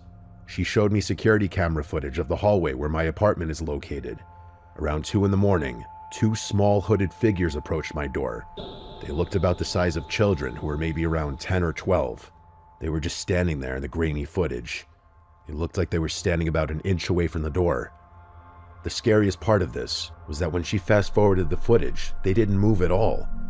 It was nearly 10 minutes of them just standing extremely close to my apartment door. Before they finally walked away, one of the small figures reached for the doorknob and tried opening the door. You can clearly see them jostling the door a few times, but it doesn't open. After the 10 minutes in the video, they skip away from the sight of the camera. I was finally freaked out. Whoever these kids were, they were targeting me for some reason. I told the security officer and the manager about the window incident, but when they looked back at the footage, they found nothing. We still called the police and gave them a statement. They said if anything else happens, give them a call, but at that point, there really was nothing they could do. The security officer attempted to see if they could find out where the kids skipped off to when they left my apartment door, but it's almost like they vanished. They couldn't find them on any other camera on the entire complex. The next night, I decided to stay awake. I was going to catch these kids one way or another. But that night, there was nothing. No giggles and no sounds from the hall. It was about a week later, and I heard something coming from the hall. It was about 1:30 in the morning. I muted the TV and listened intently. I heard the sound of my doorknob rattling around. It was happening. The kids were back at my door. I ran over nervously and yelled for them to get away. I could hear a child laughing, and then another soft child voice whisper, "Mom, we're home. Just open the door and let us in." I didn't say anything. I looked through the peephole and just saw 2 small figures with their heads down. The voice whispered again, "Please let us in. We're home now, please." That last please that the child said almost sounded desperate. I didn't care. I yelled that their mother doesn't live here anymore and that I was going to call the cops. Both kids started to giggle. Then the doorknob started to shake again. One of the kids started throwing their body into the door, but it wouldn't budge. I stood there holding the door for a minute. I didn't hear laughing anymore, and the doorknob wasn't shaking. When I looked one last time, nobody was out there. I was still too afraid to open the door, just in case they were just outside of my view. I called the police, and the cops were quick to assume it was just local kids playing a prank on me. I didn't argue with that because it seemed like the most logical explanation. I finished with my statement, and that was that. A few days later, I ran into the apartment manager in the parking lot. She pulled me aside and asked if I had experienced anything since that last time. I told her no, and that I was sure it was just some local kids. She made a weird face and told me she wasn't so sure. She told me that the woman who lived in the apartment before me was strange. She didn't give me a whole bunch of information for privacy reasons, but she was fairly confident that something horrible happened with that woman's children. She didn't elaborate or give any details. She didn't even give me the name. She just implied that something horrible happened and left it at that. She said that she had already said too much and she didn't want to get into trouble for sharing personal information. She told me to be careful and just keep locking my doors. I'll never forget her walking away saying, "This wasn't a prank." To my knowledge, I don't think those kids ever visited my apartment again while I was there. I've spent some time trying to figure out exactly what happened, like who these kids were and what the apartment manager meant. Was she implying that these kids were like ghosts or something? I know that seems insane, and I'm sure that's not what it is, but you have to admit, it is strange. It's weird to me that the police and the security officer couldn't find where these kids went after they left my apartment. Something that dawned on me after I had already moved out was something I had overlooked. There should have been no way for the kids to get inside the apartment building without a key. As I said before, there were no kids that lived in my specific building. So how did they get in? Where did they go? As time goes on and I reflect on this story, I get more freaked out. It's amazing to me that I wasn't more scared in the moment. I'm years removed and don't even live there anymore, and I'm more scared today writing this than I was when I experienced it. I still don't believe in ghosts or anything paranormal, but I can't explain exactly what it was. Neighborhood kids are the easy solution, but the more I replay the memories in my head, the more impossible that seems. I know how this story sounds, but I think it's worth sharing. Maybe I really did have an experience with something not from this world.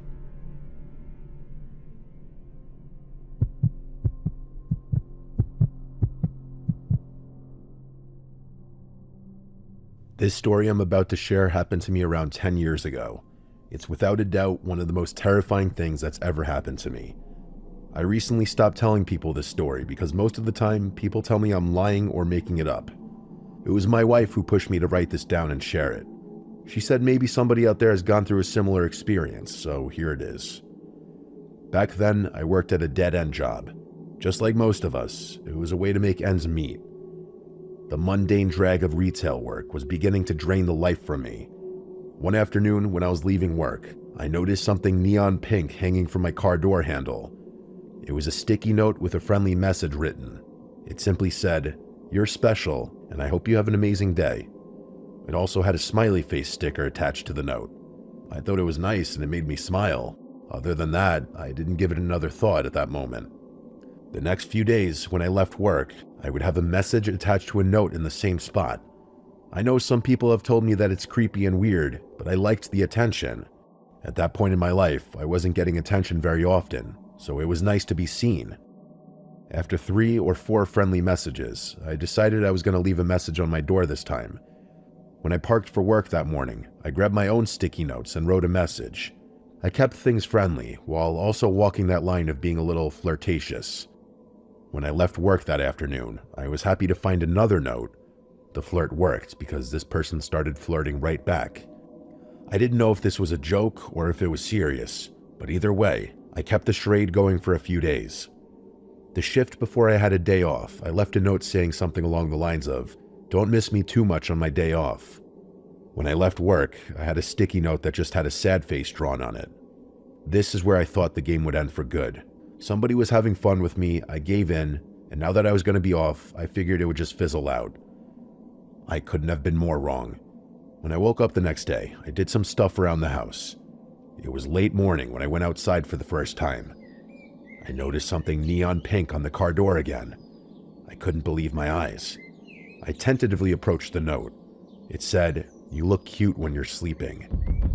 This scared me. After a little while, I concluded that someone was messing with me. It clearly was someone I worked with who knew where I lived. It was the only thing that made sense to me. I crumpled the note up and threw it away. When I returned to work, the notes continued for a few days.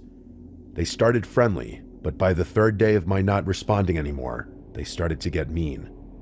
The friendly messages were now saying things like, "You better answer me," and "Remember, I know where you live." I thought about calling the police, but I was still so sure that it was somebody I knew messing with me. I decided to leave a note the next morning. I wrote a message saying to leave me alone, or I would call the police. I didn't really have plans to call the police, but if it were really somebody I knew, I thought that this would be when they finally came forward, or at least stopped with the notes. When I left work that afternoon, I noticed that my note was gone, and for the first time in a while, I had no new notes on my door. I felt relieved. I still wanted to know who it was, but if the notes stopped, I was happy. That night, I woke up at some point in the middle of the night because I thought I heard something. Ever since the note outside, I was on edge. I sat in bed for a minute, just sitting silently, trying to listen. Then I heard something again. It sounded a little like shuffling, but it was hard to tell if it was just the house making noises or if it was something more alarming. I assumed I was just hearing things, but I wasn't taking any chances. I grabbed a baseball bat and made my way down the long hallway from my bedroom to the open living room. Every step I took, I started thinking the worst. If a person were standing in my house, I don't think I would have been able to hit them with the bat I was holding. I just am not that type of person. I made it to the end of the hallway and just stopped. Whatever bravery I had when I left my room was gone. If you're standing at the end of the hall, you can see my living room, dining room, and kitchen. I turned on the dimmable lights and scanned the room from where I was standing. I was too scared to move any further. I kept imagining somebody hiding behind the couch or something. I stood in silence for a minute or so, and I heard nothing. I turned the lights off and briskly walked back to the bedroom. At any point, I expected somebody to charge after me, but thankfully that didn't happen. I locked my bedroom door and turned on the TV. I wanted to drown out the noise of nothingness. I ended up falling asleep eventually. When I woke up that morning, I almost forgot about how scared I was. I walked to the fridge to grab some juice, and that's when I saw it. A bright pink sticky note was stuck to the fridge that said, "You can't keep me away," with another smiley face attached after that statement. After being frozen for about 30 seconds, I ran to check every door and window in my house, and they all were still locked. I know for a fact that nobody had a key to my house. My family lives in another state, and I'm not close enough with anyone here to trust them with a key. Somehow, this person got inside my house and left a message on the fridge. I wasn't playing around anymore. I called the police and gave them the info. They claimed to have done an investigation, but they weren't able to get any useful information. Unfortunately, random notes were not a lot for them to go off of. At least that's what they said. They did try to check the cameras in the parking lot where I work, but where I park, the cameras don't reach. The employee parking spaces are on the side of the store, and there are no cameras there. The police concluded that it had to be someone who knew me. I would have agreed if it were not for the note inside my house. I'm a freak when it comes to locking my door, so I know that nobody had access to getting inside the house. I stayed at a friend's house for a couple nights just because I wasn't ready to sleep at my place yet. We ended up going to the hardware store and bought all new locks for the doors.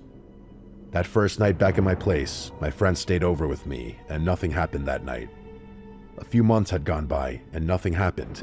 No new notes at work, and nothing at my house. It was over 2 months later when I left for work one morning, and I noticed one of the horrible pink notes on my front door. I grabbed the note, and it said, "I guess you don't want to play anymore." I called the police right away, but they didn't do much. I invested in cameras after that, but nothing ever happened again.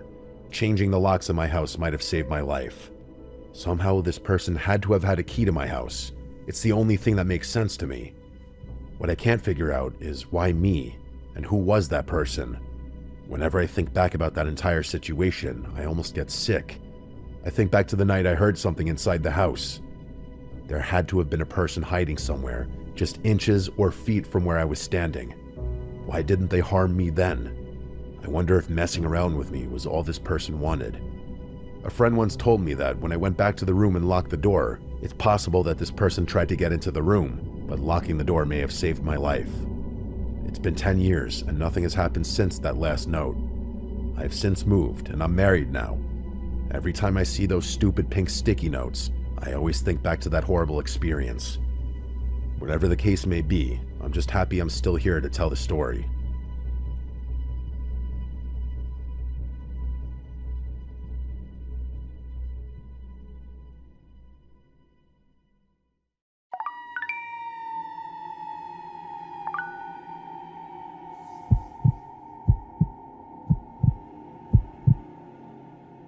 I'm very anti-dating apps, but I guess I'm biased because of the nightmarish experience I had with Tinder. I've only met up with 3 people ever off Tinder.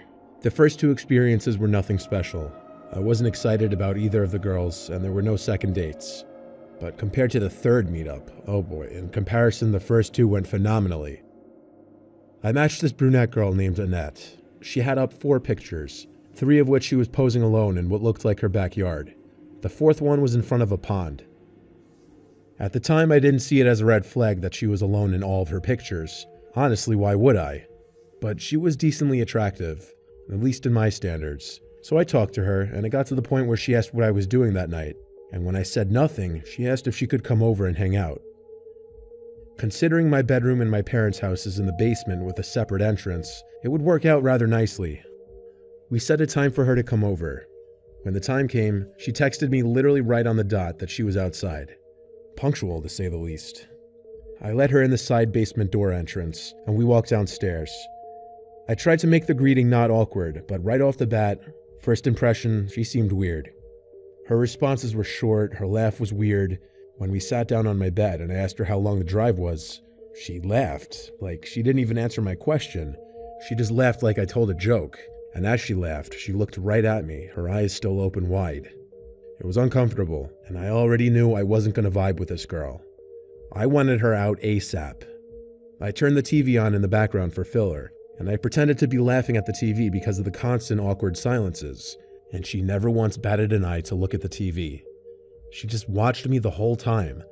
I was able to wrap it up quickly by pretending I got a text about going into work early the next day, and I implied I needed to go to sleep. She seemed like she didn't want to leave. It was extremely awkward. But I managed to get her to follow me out the basement door. When she was finally gone, I had to ask myself, what did I just put myself through? Not even 5 minutes after she left, she texted me, "Are you sure you have to go to bed? I was having fun." I read the text and sighed.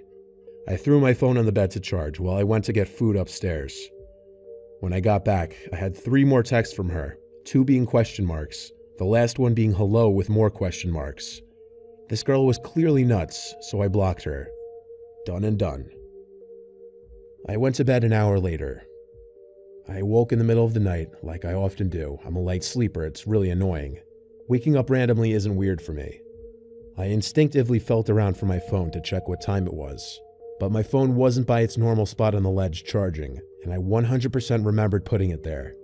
So I got up and started looking around for my phone. I turned on the bedside strip of red LED lights I had hung on the wall to light up the room just a bit. I couldn't find it though, and I'm kind of the person who will let that bother me until I find it. I went upstairs to grab the landline phone and bring it down so I could call my number. When I dialed my number, I heard it ringing from inside the boiler/laundry room, which was connected to my room. I entered the boiler room, and there was my phone left on the washer machine, causing the entire machine to vibrate as it rang. I knew this was bizarre because I didn't do laundry that night. I didn't even remember going in there. I picked up my phone to see a bunch of new messages from some random number. I opened the texts to see 2 pictures of me sleeping. Above the pictures were 2 texts saying, "Nice, good job blocking me." The second one saying, "Lock your door next time." And I realized what an idiot I was, that I was so anxious to get her out of my room that I didn't even lock the door when she left. Then I can't say for certain, but I felt like I wasn't alone in the room. Like I just felt another presence. and I had a feeling that she may have been hiding behind the cylinder boiler in the darkest corner of the room. But I didn't go look. I went upstairs to get my parents and call the police. Given that the girl was dumb enough, or crazy enough, to leave a digital footprint, tracking her and getting charges pressed on her was easy. Her name wasn't even Annette.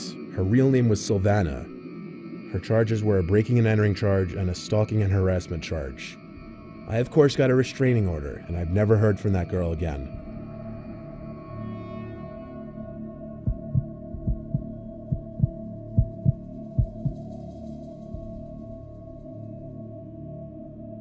I've tried all the major dating apps, and I never really have much luck on them. My friend told me he was having luck on this app, Hot or Not, so I gave it a try. And right off the bat, I was getting a lot more likes, albeit from girls I didn't really find attractive at all. Still, on my first batch of free swipes, I matched this one cute blonde girl named Julia. I'll spare the details of our conversation, but it went excitingly well. It was one of those rare matches where the girl was attractive and very receptive to my messages, seeming like she was actually enjoying talking to me.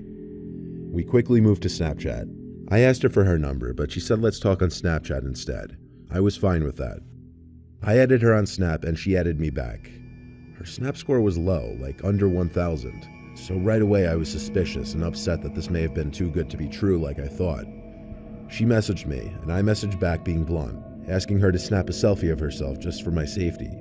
I told her there's a lot of catfish profiles going around, so I can't be too careful. She opened the message right away, but didn't reply for a minute.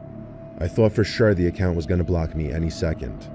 But instead, to my surprise, I got a notification that I got a snap from Julia.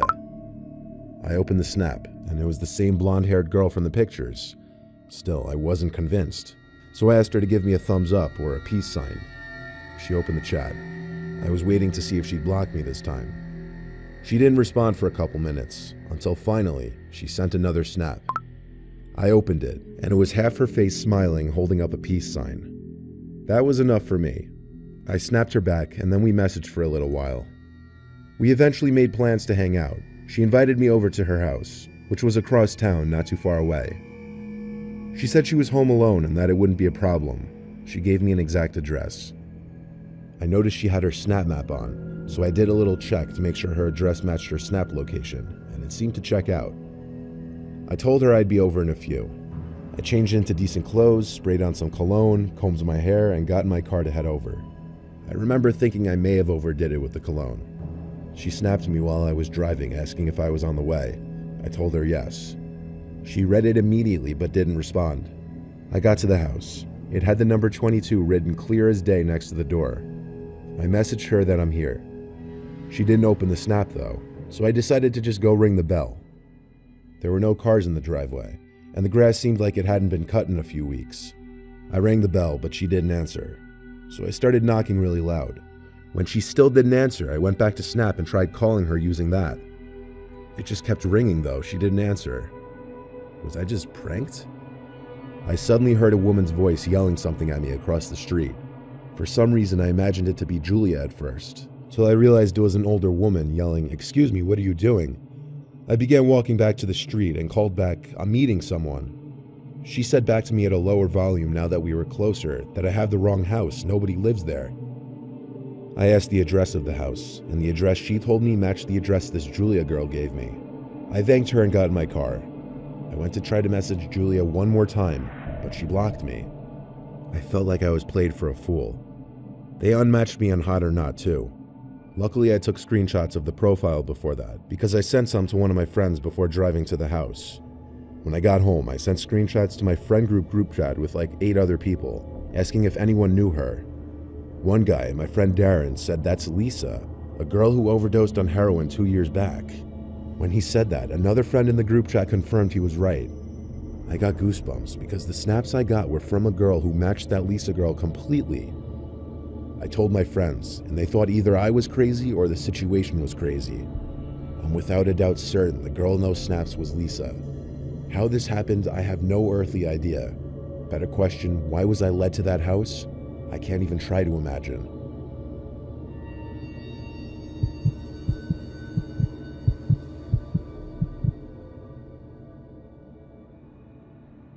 In high school, I was in a big graduating class. So for that reason, I didn't get to know a lot of my classmates on a personal level. Using dating apps in college, though, I was able to match and kind of connect with a lot of the girls I'd never really spoken to back in high school. I was using my app of choice when I matched this girl, Maria. She was in my grade in high school. I followed her on Instagram and Snap already, but I never really got to know her in high school. I sent her the first message and asked her how she'd been. I talked to her about high school a lot and how it was funny that we never really spoke or had any classes together. She said we should hang out that night. I asked if she'd want to meet somewhere for drinks or food, but she said she's down to just come hang at my place if that's cool. Honestly, I like that idea even better. I told her sure. She asked if my parents were home. I told her no, only my sister. Then I gave her my address. She said she'd let me know when she's on her way. Then it was just a waiting game. I waited and waited for the notification saying Maria sent you a new message. In fact, it was going on past an hour. I sent a follow-up message on Tinder, but she didn't reply. A few minutes later, I checked her Instagram page and saw she posted a story a few minutes ago. It was a meme. Was she ignoring me now? I checked her Snap story, which was posted within half an hour, and she was apparently with her friend, another girl from our high school. I didn't understand. Was she coming or not?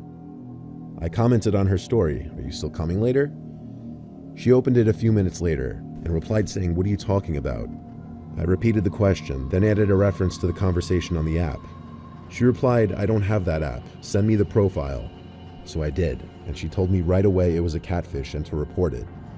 I did so, and I think Tinder automatically unmatched the profile after that. But I wasn't concerned about someone using this girl's pictures.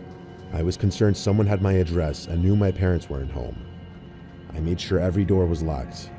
I truly was expecting something to happen that night, but it was getting pretty late, and I was starting to feel a little more relaxed. When my guard was down, that's when it happened. A horrific scream from my little sister's room. I jumped off the couch to go run to her room. She opened the door just as I made it to the room, and we met at the doorway. She had this horrified look on her face, like she just saw a demon. She screamed that there's someone outside her window. I couldn't believe it. She ran upstairs while I went to her window to confirm it. There was no one out there now, but I knew it wasn't a coincidence. I tried to call my parents, but I couldn't get a hold of either of them. My sister slept in my room with me that night because she was scared. I only went to bed after waiting downstairs for an hour, listening for anything possible. When I was finally in bed, that was when I heard a noise. My sister heard it too, because we both sat up at the exact same time. Our parents weren't supposed to be back that night. I went to lock the bedroom door and then got 911 on the phone. I whispered into the phone that I was certain we were currently the victims of a break-in. I told my sister to be quiet when she started making crying noises. Footsteps approached the door. Then someone tried twisting the doorknob. Then they started banging on the door. And in a deep, angry-sounding voice, a man said, "I know you're in there. I can smell you." The 911 operator heard it, and she told me to hide in the closet with my sister. I waved my sister over to the closet, and she came. We sat in there quietly the best we could, but he kept banging and banging on the door, and my sister cracked. She cried out, "The police are coming, leave us alone." The banging stopped. We heard the man laugh. Then there was silence.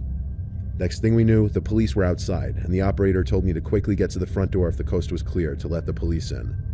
The police then did a thorough investigation of the house, which was clear.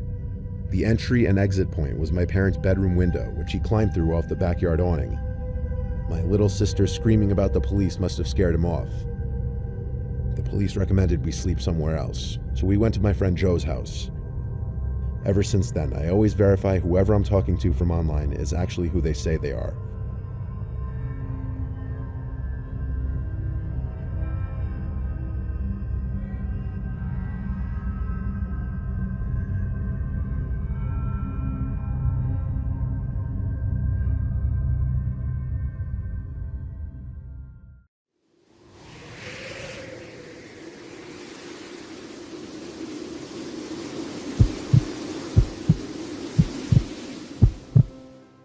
For the clarity of this story, I must mention that I have a hearing disability that has made me hard of hearing.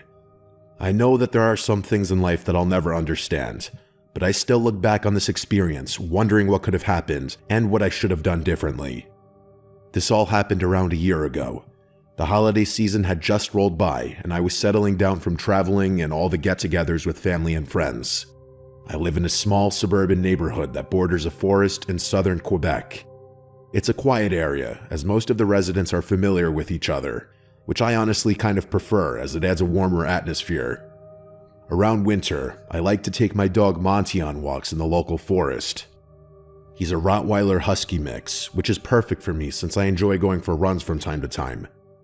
The forest has several trails, none of which are challenging for non-hikers.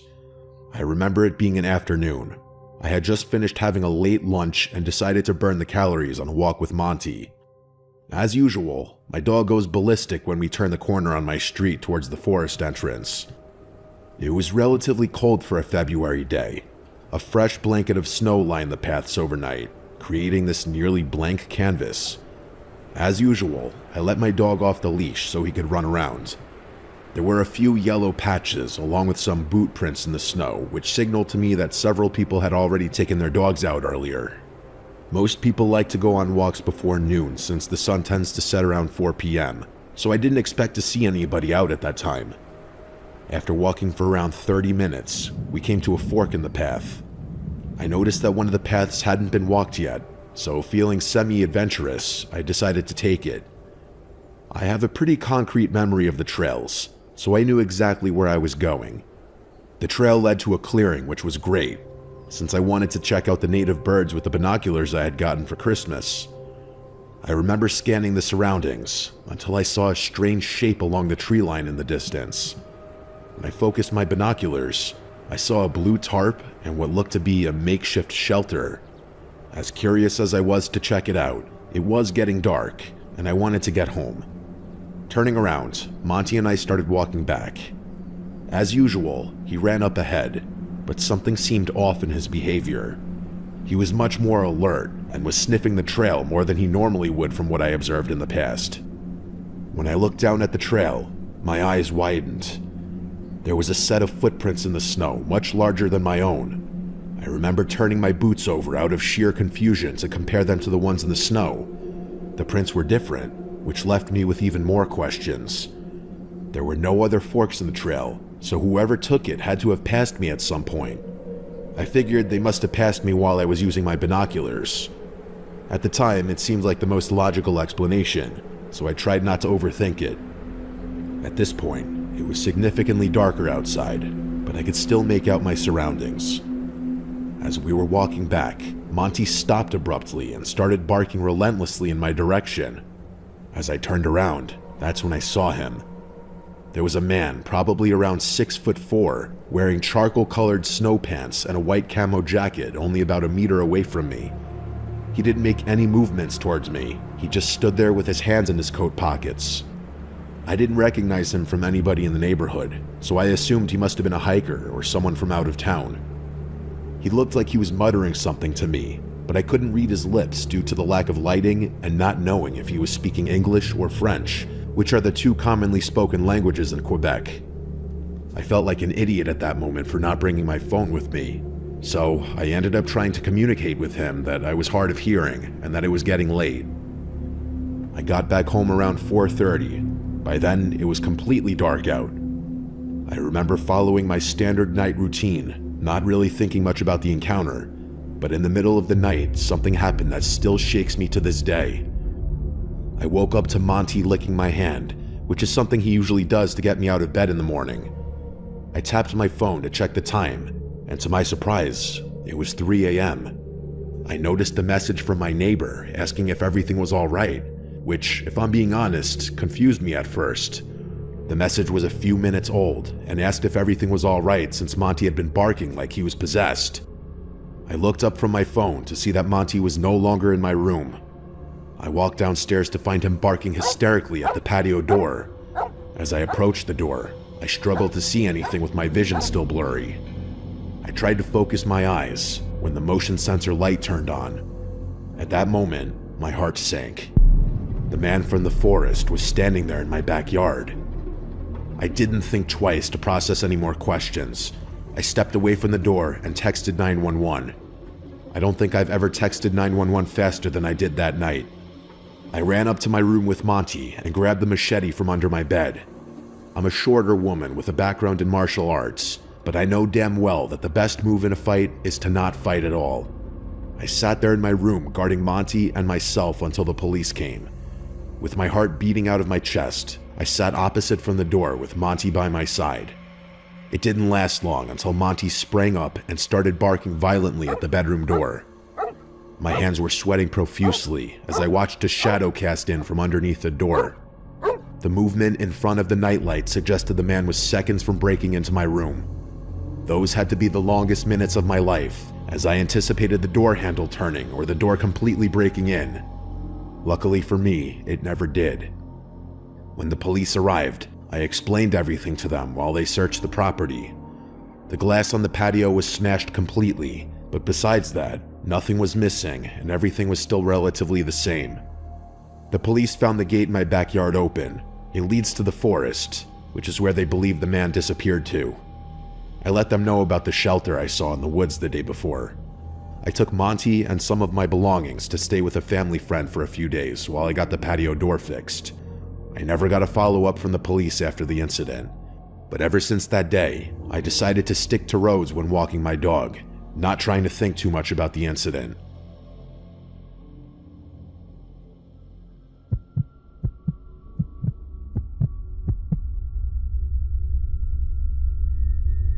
My name is Emberley, and I'm a 16-year-old girl who lives in Illinois with my younger sister Kate, who's 15. My dad works for a deforestation group about 30 minutes from our house.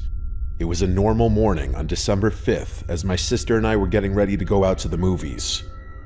We decided to go watch a somewhat new horror movie, Terrifier 3, which had some Christmas stuff included in it. We all knew it was 18 plus, but nobody paid much attention. Plus, we looked older than we were anyway. We made our way to the movies and easily got in thanks to our appearance. However, halfway through the film, as everyone was anticipating the next scene, my phone buzzed loudly enough for the whole theater to hear, which really killed everyone's vibe as they all turned toward me with annoyed looks. My sister and I scurried out until I tripped, which was embarrassing enough. After we exited the theater, I checked my phone to see who called me. It was my dad, but instead of calling back, I received a text message that said something like, "Hey, would you mind bringing me some lunch since the small cafe in the woods is shut today?" I looked over at Kate, and she looked at me confused, but neither of us second-guessed the message since it seemed normal. We arrived home, packed some food for him, and took my car downtown to the woods. I've always loved that place and never felt uneasy there because it was large and secluded. The scenery was amazing, with a hill that led down to a lake perfect for fishing and photos. After a while, Kate and I got out of the car, and we walked down the path through the woods. I took out my phone to call my dad, but he didn't pick up. Confused, I looked over at Kate, who was just as confused as I was. Why wouldn't he respond when he just called us at the movies? I decided to message him instead, reminding him that we were at the woods to give him his lunch. After a few moments, I saw the 3 little dots on the screen appear, showing he was typing. He responded by telling us to walk down the small hill and wait for him at the lake, which we followed. The sun was slowly setting since it was winter, so sunset came much earlier. The sky had a beautiful radiant orange glow over the hill and down the mountain. Snapping out of my thoughts, Kate pointed down to the lake where a man in black was sitting on the deck by the water with his back to us. We guessed it was our dad. We walked down a bit more and stopped a little behind him. I called out his name, but he didn't move. Kate grew uneasy, and her attitude made the scene even more eerie. I slowly pulled off the hood he was wearing and revealed a man who definitely wasn't our dad. Kate and I shrieked as he turned around and began waving my dad's phone around like a maniac, smiling like he was happy to see us scared. I blurted out asking why he was using our dad's phone, but he didn't respond. Instead, he lunged and grabbed Kate's arm as she screamed. Luckily, I was strong enough to pull her away, and we started running as fast as we could. The adrenaline pushed through us so much that I had never seen either of us run that fast. Behind me, I heard stomps getting closer, so I knew we were being chased. I didn't dare to turn around. Finally, we reached the car. I slammed the door shut and locked it as the man came to my window, then crouched down out of sight as I reversed and sped away back home. When we got home, my dad and mom were there. We arrived panting out of breath and explained the whole situation to them. My dad was furious and said his phone had been stolen while he was working, so he decided to come back home.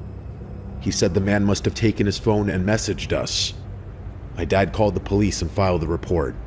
They used the IMEI number to track the device, which was still on the deck by the lake, and they returned the phone to my dad. They said there wasn't much they could do since the phone was already found. I thought this was the end of it, but I wouldn't be telling this if it was. 6 hours later, around 1 a.m., I got an unknown message that said, "I like that your house is lit only by your bedroom TV." I immediately went cold and pale. I paused the TV and heard rustling outside my window.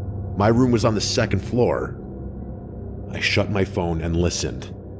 Slowly, I peeked through the blinds and saw the man smiling with a gun pointed at my window.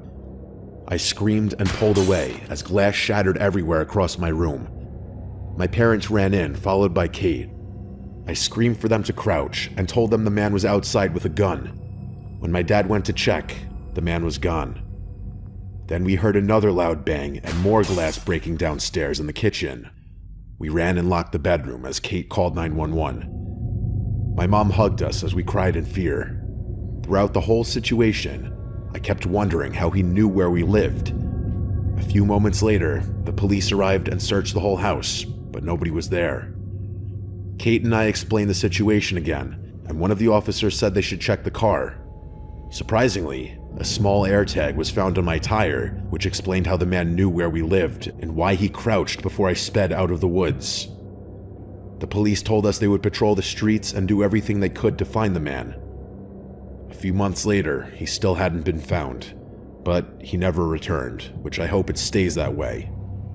Me, Kate, and my parents are still traumatized by the situation, but mostly I felt stupid as the older sister for not being alarmed when the person didn't respond to calls and only responded through texts. All I know is that I'll be more careful and never go to secluded places again, especially when I'm responsible for someone else's safety.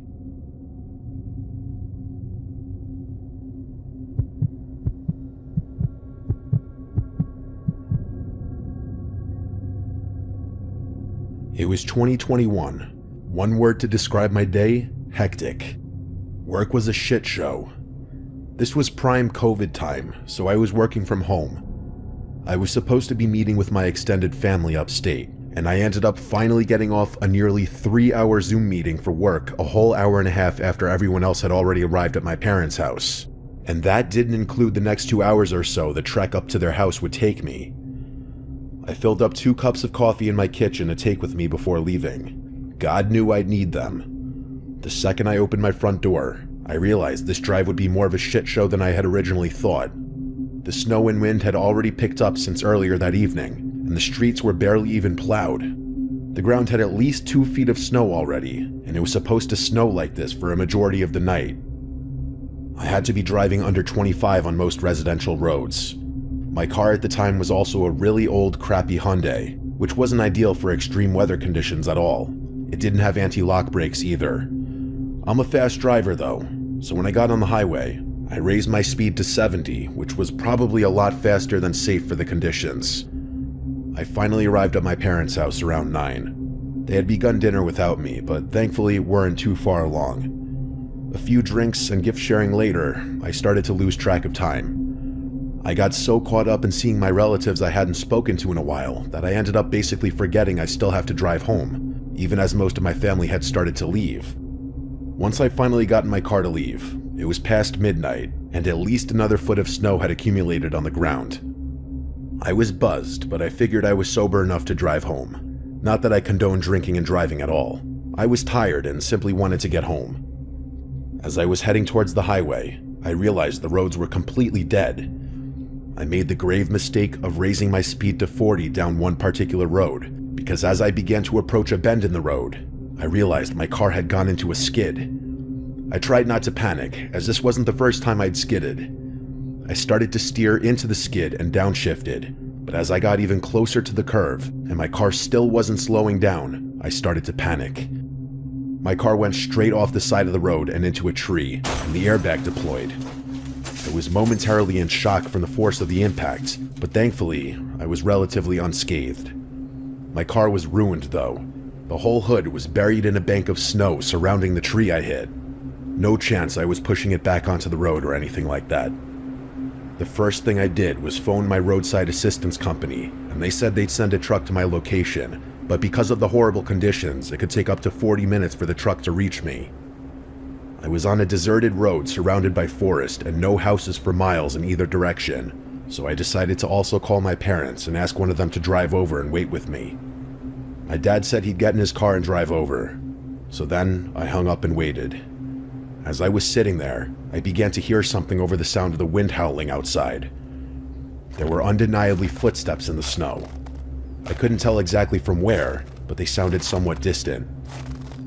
I opened the driver's side door and stepped out, looking over the roof of my car. I wasn't hearing footsteps anymore. Instead, I was hearing some new sounds. It was kind of hard to describe, but it sounded like some kind of wet slurping. I looked over to where I thought the sound was coming from, and I could see some movement by the tree line. It was dark as hell though, but I was pretty certain I was looking at a person. I called out, "Hello?" The sound stopped, but no one called back. I sat there for a few more seconds awkwardly, but no one ever responded or appeared to me.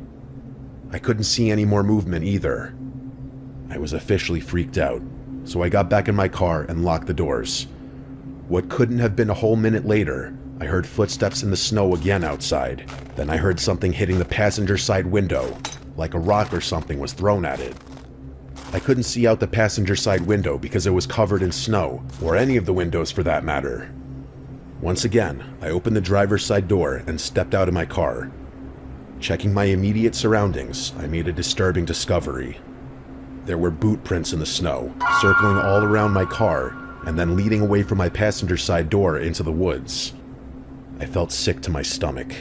I also noticed there were drops of blood in the snow.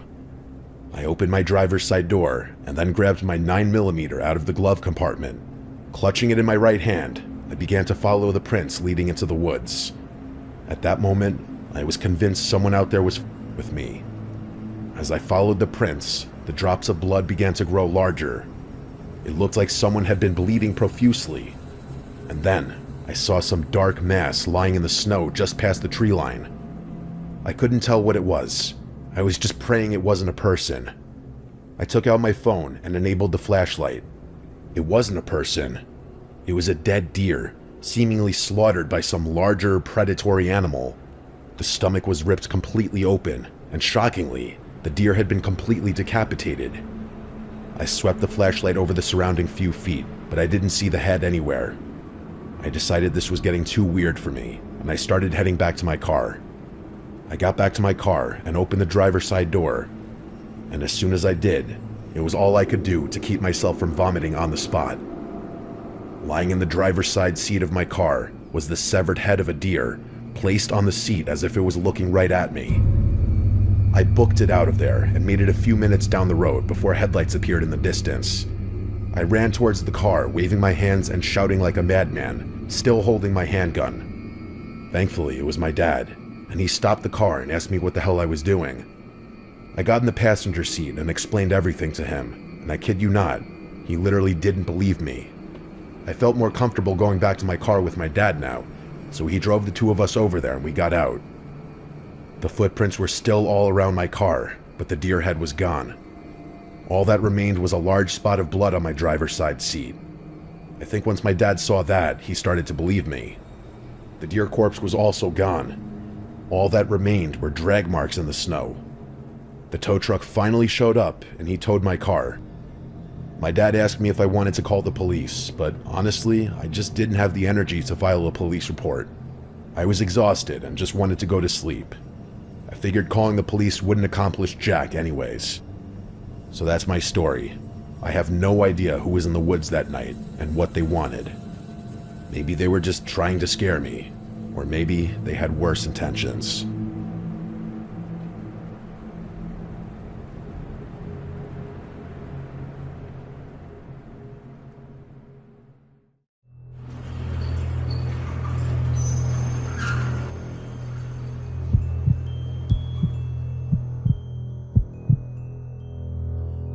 was assigned as a security guard with the midnight shift at a very large Omaha warehouse when I was a young man. This building was mainly used for storage and it was huge. We as security personnel were tasked with hitting several stations inside this building on the night shift, and this required that we did a lot of walking. There would always be 2 personnel assigned to the warehouse at night, one patrolling the outside perimeter in a car, and one inside the warehouse on foot. Being outside, sitting in the comfort of a car, was obviously the more desirable of the two. I was working a Wednesday night. I was about half an hour into my shift.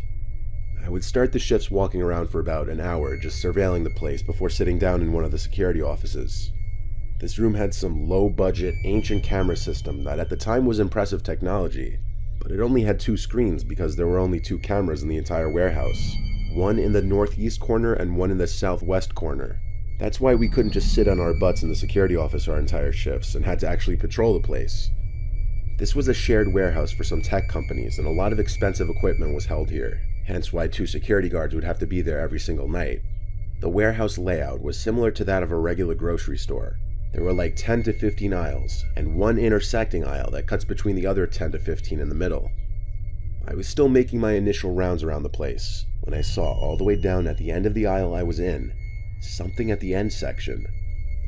It was like this white thing that kind of resembled the shape of a head, and it was poking out from behind the end section. Mind you, it was so far away that all I could make from it was this white-looking object. I elevated my slow stroll to a moderately quick speed walk, and halfway through the aisle, the white thing disappeared behind the tower of boxes. This confirmed my fear that it was a person, and that I wasn't alone in there. I now ran to the end of the aisle, hoping to see the other night guard walking around or something. As I stood in the southwest corner of this giant warehouse, I looked up at the camera in the corner, and it was pointing in the direction of the thing I just saw. I looked in that direction, and there it was again, at maybe the 7th aisle, that white thing I saw earlier. Now it was a lot closer, and I could make it out to be someone's face, as I feared. But it wasn't the other security guard. It was this extremely pale, ghoulish-looking face. They once again slowly hid their face behind the tower of boxes. I walkie-talkied the other guard on duty, and he radioed back that he was in the car by the back section of the parking lot. He said roger that, he'd be here in 5. Getting off the phone with him, I was nervous to approach the aisle that I saw the person's head. Even though this is exactly what a security guard's purpose and job is, you never actually expect or anticipate seeing any action. I took a deep breath and ran to that aisle and stopped at the end of it to look down it. The person wasn't in sight. I figured they must have ran for it. So I ran halfway down hoping to catch up to them, but I stopped when I smelled this horrible putrid odor. It smelled like a dead, rotting carcass. I followed the scent until it became overwhelming and I found the source of it. It was coming from this big wooden box that was different from the rest of the boxes. I pulled the lid off the box, and inside was a dead body laying in a pool of blood. The most shocking part of it was that it was missing a head. I walkie-talkied to the other security guard again, and yelled at him to call the police and report a dead body in the warehouse. I said this all while running as fast as I could to the back exit of the warehouse, struggling to get enough air. I threw up the second I made it out the door. I ran to the other security guard's car and sat in there with him, gasping for air. He was still on the phone with the police, so I took the phone and told them whatever the other security guy didn't. Given the nature of the situation, they sent like 5 or 6 cop cars and basically had the entire place surrounded. The body was loaded into an ambulance, and for a good chunk of the night, police were in the warehouse doing forensic work. Perhaps the weirdest part of all of this was that when trying to go back to the video footage captured from the night before, the footage cut out for about 3 hours in the middle of the night. There was no explanation for this happening. I've thought about this night for almost my entire life, basically. I don't believe in ghosts or anything, but I don't really have an explanation for this. I've thought about some far-fetched possibilities, though, like that whoever the murderer was in the warehouse that night and was holding up the severed head of that body, hence why it looks so pale and ghoulish.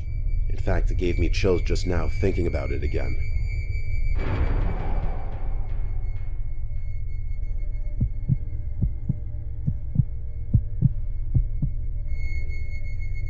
Several years ago, 2 friends and I heard from a mutual friend about this creepy abandoned warehouse or furniture store that was only a few miles from my house. One night while on a drive, the 3 of us decided to check it out. We parked at a Walgreens a few hundred yards from the warehouse and started walking towards it.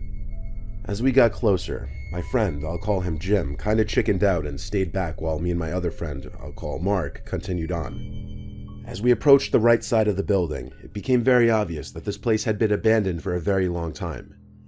The front entrance was boarded up, and there were vines and ivy growing all over the building. Our mutual friend said that the only way in was through a busted-in wall in the back. We went around back, and sure enough, there was a broken-in narrow section of wall we could get in through. We stepped in, and it was completely dark. We couldn't see our hands in front of our faces, so we turned on the flashlights on our phones and looked around. There was trash and debris everywhere on the concrete floors. We were in what appeared to be the main room of the old store, and it was huge. An entire football field could probably fit in this room. We could even hear an echo when we talked. We started looking along the walls, which were covered in graffiti. The graffiti was littered with what must have been gang symbols as well as profanity, as you would expect. What was really unsettling, though, was that as we moved further along the back wall, the graffiti was getting more and more disturbing. One of them read, "Kill yourself tonight." Then the graffiti was getting satanic. There were tons of inverted crosses, pentagrams, 666s, and violent scenes depicted. While this stuff was creepy enough, it wasn't the worst of what we saw. Towards the end of the building, there were some steps leading to smaller rooms. As we shone our lights on the steps, we saw a large, dry pool of what was probably blood all over the steps. This deterred us from exploring the smaller rooms beyond, so we headed to the left side of the room. As we were walking, our lights caught something hanging from the ceiling. We got closer and saw what it was. It was a noose, still hanging from one of the rafters. It became very obvious that the people that come to this place use it for very evil purposes. After that, we decided we'd spend enough time in there and headed for the hole in the wall we entered through. We got outside and saw that there was another, smaller building/warehouse behind the main one. Despite the freaky things we saw inside, we were still curious and decided to check this one out too. One thing that was very odd was that there was a small room in the front of the warehouse that had no doors, only one window. Inside was a large inverted cross hanging from the decrepit ceiling. We came to the left side of the warehouse where the large garage-style entrance was. This building was similar to the first one. It was one large empty room with tons of trash everywhere. There was more disturbing graffiti. However, there were these holes at the base of the walls that were really odd-looking. We shined our lights down them but couldn't see the bottom. What were these for? We had seen enough at this point and headed back outside. It was then that my friend Mark got a call from Jim. As he was talking to Jim, his face suddenly changed to a downright horrified expression. I said, "What's wrong?" What he said next sent a chill down my spine. "Someone else is here," he said. Before we could even turn to run, a white truck peeled around the corner at an alarming speed, heading right towards us. We started booking it towards my car, and as we got around the other back corner of the building, we saw another black truck parked alongside.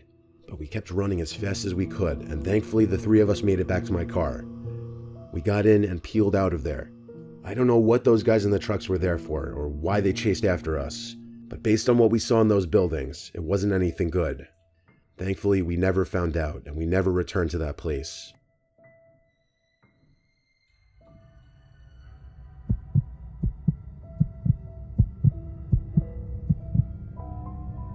In my mid-20s, I used to be a party planner and event coordinator. I was basically in charge of throwing dope parties for this record label group.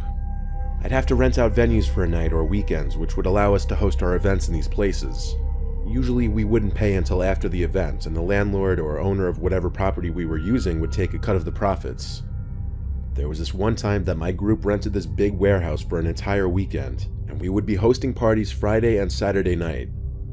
Once the place was rented out, I had to do a lot of setting up, which included setting up tables for bottle service, setting up portable bars, and a DJ stand. A lot of work would go into these kinds of pop-up venues, but they were always extremely profitable.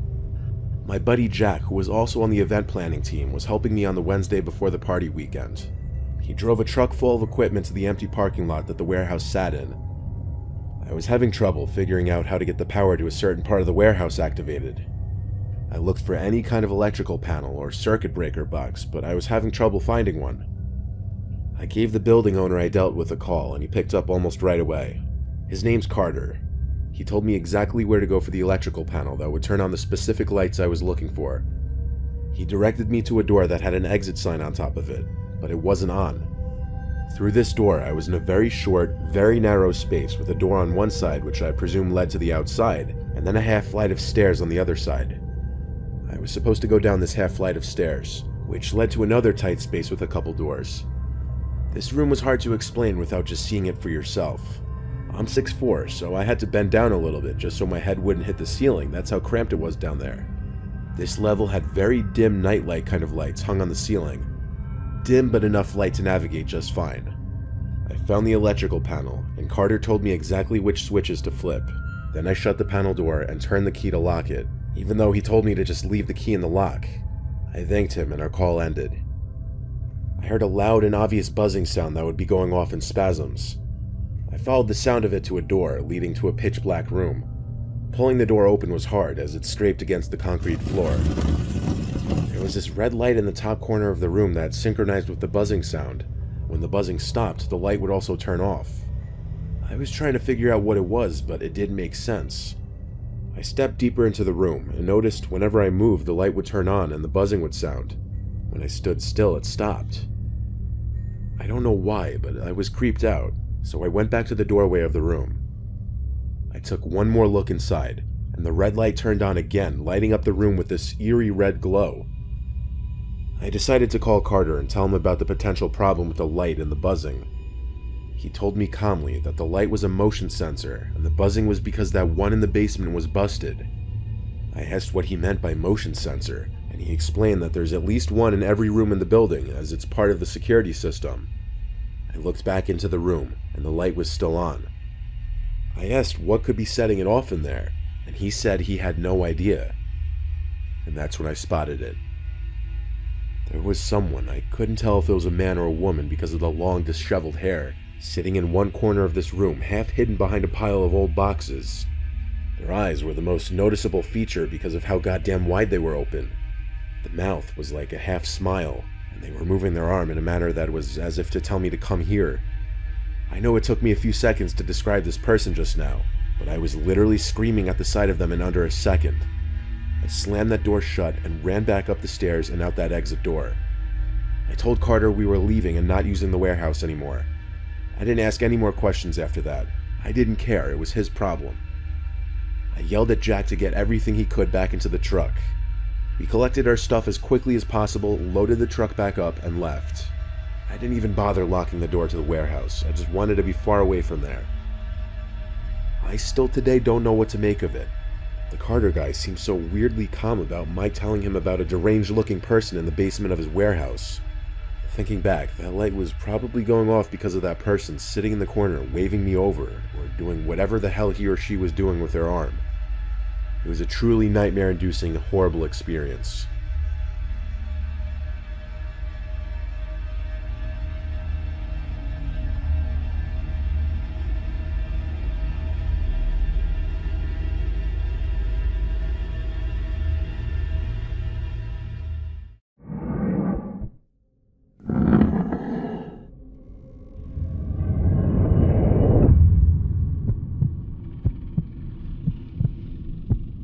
My dream was always to get my own place ever since I was in high school.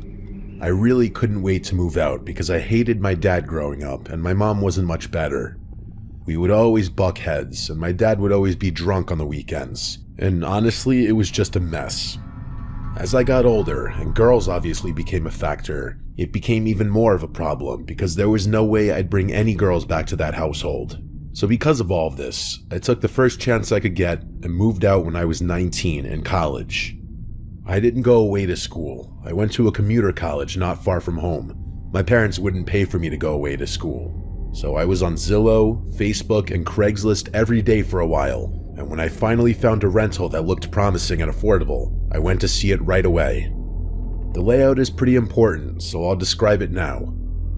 As I walked in, I was welcomed with the living room / dining room area, which was one open space.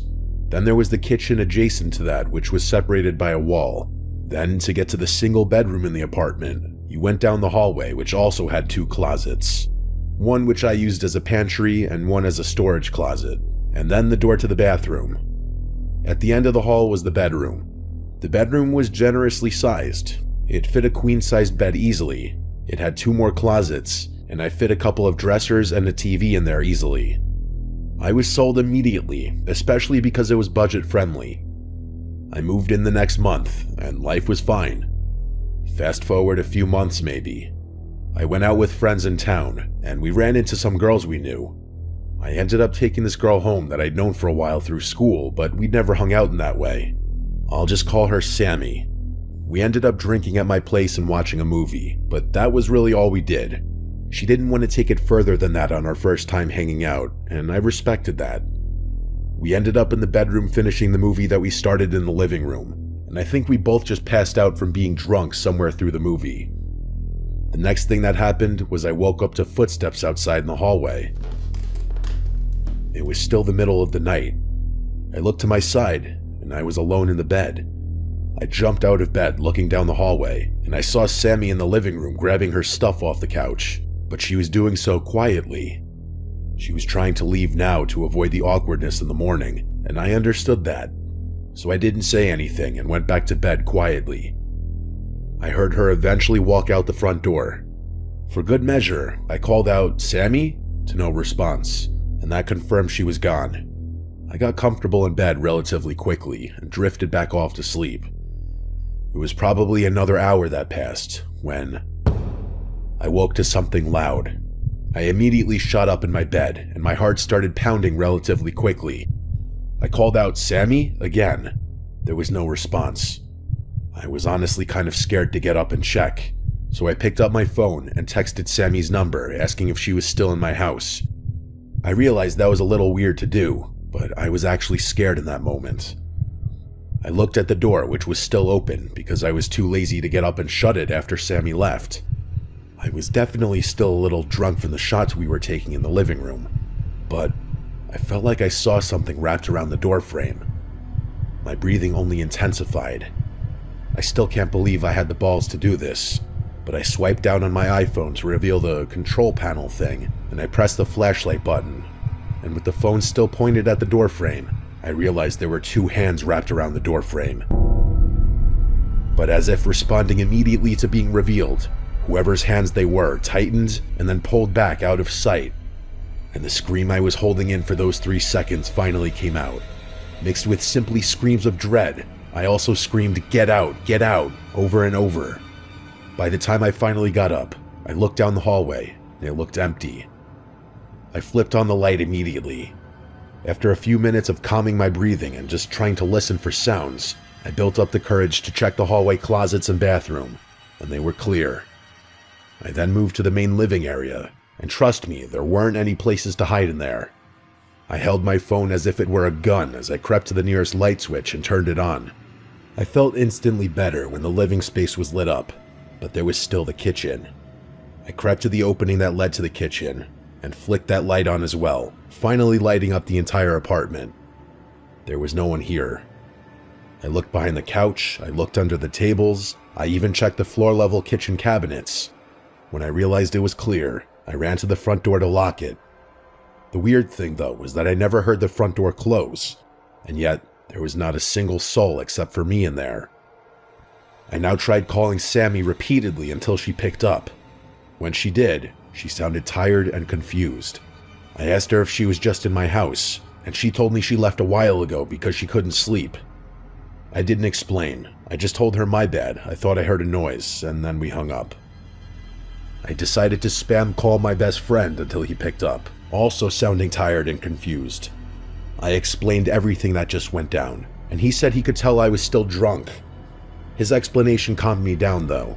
He said I was sleep-deprived and still drunk, and I had a mid-wake-up hallucination. It made a little sense, actually, considering I never heard the front door shut. I eventually could laugh it off and apologized for waking him up. I went back to my room, shut and locked the door, and I actually calmed myself down enough to fall asleep. The next morning, I did another search around the apartment, and it was without a doubt clear. So I went on with my day, but at some point, I thought back to that supposed hallucination I had of those hands wrapped around the doorframe the night before. I walked to my room and examined the doorframe, and I think my heart stopped for a moment when I saw obvious fingerprints left in the exact positions the hands I saw in the doorframe had been. I felt dizzy, coming to the realization that it wasn't a hallucination. I took this picture of it, which I still have in my iCloud years later. I resorted to calling my dad for advice, and he more or less called me a buffoon for not locking the door, but as long as nothing was stolen and no one was there anymore, take it as a valuable learning lesson. Honestly, nothing my dad said on that phone call was untrue. That's what sucks. I don't know who the hell came into my apartment that night, and I don't know why they chose to do the literal creepiest thing they could have possibly done. But after my year-long lease was up, I moved on and upgraded apartments and never looked back.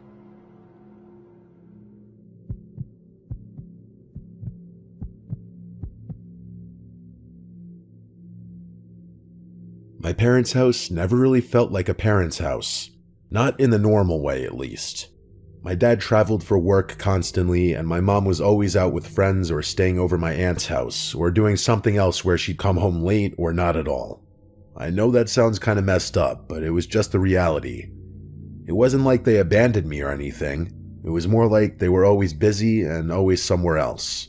So from the time I was like 16 and up, I basically lived alone. I ate dinner alone most nights, I watched TV alone, I'd be the only person in the house for an entire weekend sometimes. I'm an only child, and I think that's because my parents realized after having me how much they valued their own freedom. So in that regard, I did suffer, which is something I feel more now as an adult. When I was younger, I used to love it because it felt like freedom having such a big place to myself. I could do whatever I wanted without my parents breathing down my neck, and I didn't have to share it with siblings. I could bring friends over and play games late. I could talk to girls on the phone without being embarrassed. It felt like having my own home without paying for it. And even when I turned 19 and started going to a nearby college, nothing changed. If anything, it got even more like that. My mom and dad were gone or out more, and I was basically just holding it down at home. I knew every noise that house made too. That part matters because it wasn't one of those houses where every creak freaked you out. It was an older but larger house, and it had its usual sounds. I always just said the damn place had character. So this happened on a night where I knew for a fact I was going to be alone. My dad was out of town for work, and my mom had been talking all week about how she was staying at my aunt's because they were having some big family thing the next day, and she didn't want to drive back late. I remember her telling me, "It's just you tonight," and I honestly didn't even care. That was normal. I told her that she didn't even have to tell me that. I made food, I watched TV, I did the usual. At around 11, I went upstairs to my room and started watching YouTube videos in bed, something I do some nights for hours. My room was at the end of the hallway upstairs. At the top of the stairs, you'd have a small landing, and then to the right was my parents' room, and further down the hallway was the bathroom, the linen closet, and then my room at the end. I had my door open because my parents told me to keep doors open at night, more as a staying alert and listening for intruders type of thing. But I also liked hearing the house a little, like background noise. It made the whole being alone thing feel less intense. I eventually started getting tired, so I shut my laptop and just laid there scrolling on my phone. So I'm gonna just say that probably an hour passed from the moment I shut my laptop to when my phone rang. It said no caller ID on the screen. That was the first time I'd ever received a no caller ID phone call.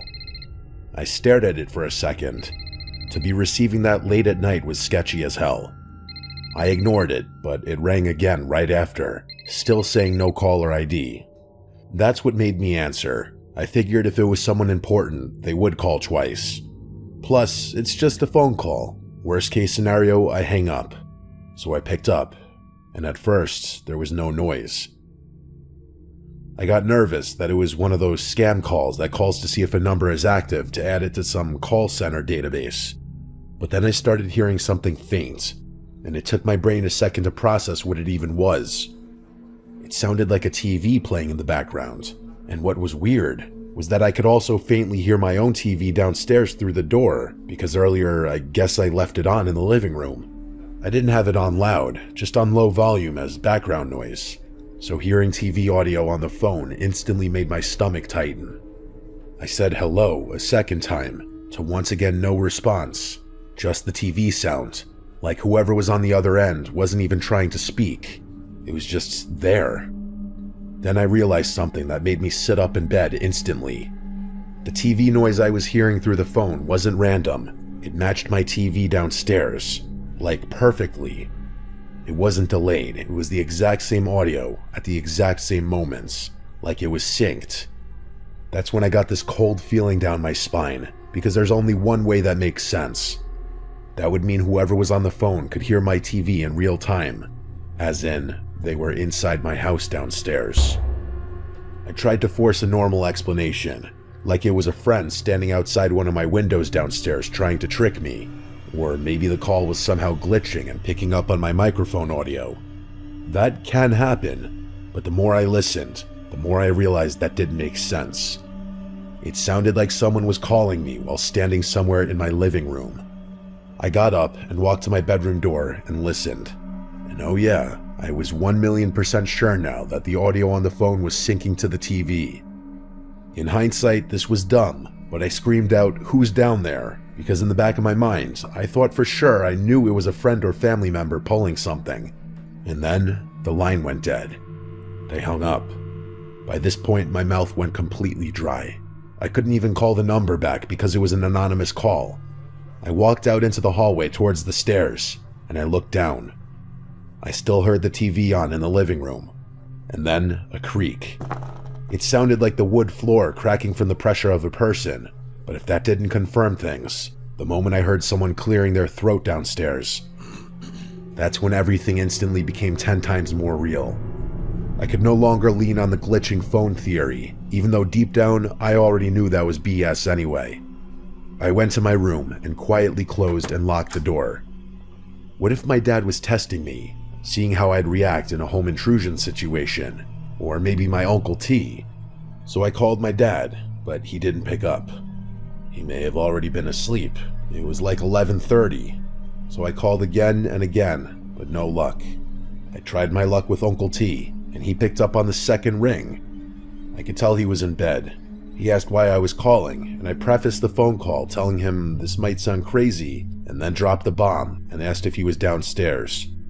I remember vividly his exact response and tone as he said, "Steve, what the hell are you talking about?" When I elaborated, he told me that's definitely something his brother would do, his brother aka my dad. While we were on the phone, my phone started vibrating. I looked at the screen, and it was the no-caller ID on the screen again. I begged my Uncle T to stay on the line real quick. I was putting him on hold as I picked up. He said okay. So I picked up the other call. As I said hello, there was the same silence. This time, I didn't hear the TV sounds on the other end. What did that mean? It seemed they had the phone on speaker because I could hear their footsteps. They were moving, and the footsteps were matching the footsteps I suddenly started hearing outside of my bedroom. I prayed with all my heart this was my dad messing with me. Then, my doorknob jiggled, and whoever was on the other side tried pushing the door. Thank God it was an old, heavy door with an old, heavy lock. The sound still synced with what I was hearing on the phone. Whoever was on the other side of the door knocked. I had the sudden thought to merge the two calls, and when I did, I yelled into the phone for my Uncle T, saying, "It's not my dad, get here now." I also yelled that whoever was in the house was also on the phone with us. My uncle seemed to wake up from this, and he started yelling into the phone things like, "I'm coming, you cocksucker." The no-caller ID caller hung up the phone, and I heard footsteps move away from the door. This all but confirmed it was in fact not my dad. My uncle told me to stay in the bedroom. He was on his way. I wasn't a little kid, but I wasn't some big brolic man either. I was some skinny 19-year-old. My uncle knew I was in danger. He started heading over to the house. We lived in the same town at the time, but that 7 minutes he took to get to the house was the longest 5 years I'd ever experienced. I heard the familiar voice of my uncle screaming downstairs finally, so I rushed out of the room and downstairs. Having him there made everything feel better. We called the cops together while searching around the house for stolen items. The TV in the living room was still on. Before the cops got to the house, we found the kitchen window to be fully open enough for someone to crawl through. That info was of course relayed to the police, who, when they got there, did what I imagined to be a standard police search of the premises, asking us to lead them around the house, but from behind them. We cleared the whole house, and whoever was in there initially was no longer there. After the cops were done, they asked to see the no-caller ID calls in my recent calls. I showed them, and one of the officers told us that even though it says no-caller ID, sometimes they can still request records and trace it from where it came. They said it could take a few days, but they'd get back to us. My uncle stayed over that night, which made me feel safer. We kept every light on like little kids. A few days later, one of the officers called me back surprisingly. The number was traced back to someone I actually knew. It was an old acquaintance from high school. Not a friend or enemy, but someone who had my number and address and such. I hadn't seen him in years. The cops asked if I wanted to come with them while they questioned him, so my uncle and I went since he was there on the scene with me originally. When the guy's dad answered the door and saw the police, he instantly called his son down without question, and I could see it in his son's face that he was nervous. The officer and I asked him straight up if he made those calls. He immediately said no. Then he said his phone had been stolen a few days ago. He claimed he lost it at a party and never got it back. The cop asked why he didn't report it stolen. He just shrugged it off and said he was going to get a new one anyway. The cop told him they'd follow up if needed, and that was basically it. His dad just stood there the whole time watching, but he weirdly didn't say anything. There was no big gotcha moment or arrest or anything. That night, I couldn't stop thinking about it. The nervous look on his face when he came to the door. Was it a look of guilt, or a natural look anyone would have when being greeted with police on your front doorstep? If it really was a stolen phone, that means someone stole his phone specifically to call me and break into my parents' house. And that's without a doubt scarier than if it was him.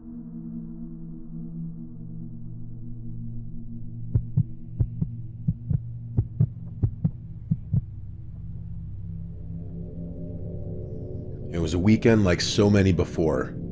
The usual crew was getting ready to meet up at Cody's house to pregame and go out. This was post-college. We were all 23 to 24 at the time. Cody's house was often the spot to pre- and post-game simply because he had a cool basement where his parents couldn't hear us, but also because his parents were chill. It was just the four of us going out to some local bars tonight: Cody, Randy, Jake, and I. When all four of us were there, we decided on who was calling the Uber, and once we did, we were out of there.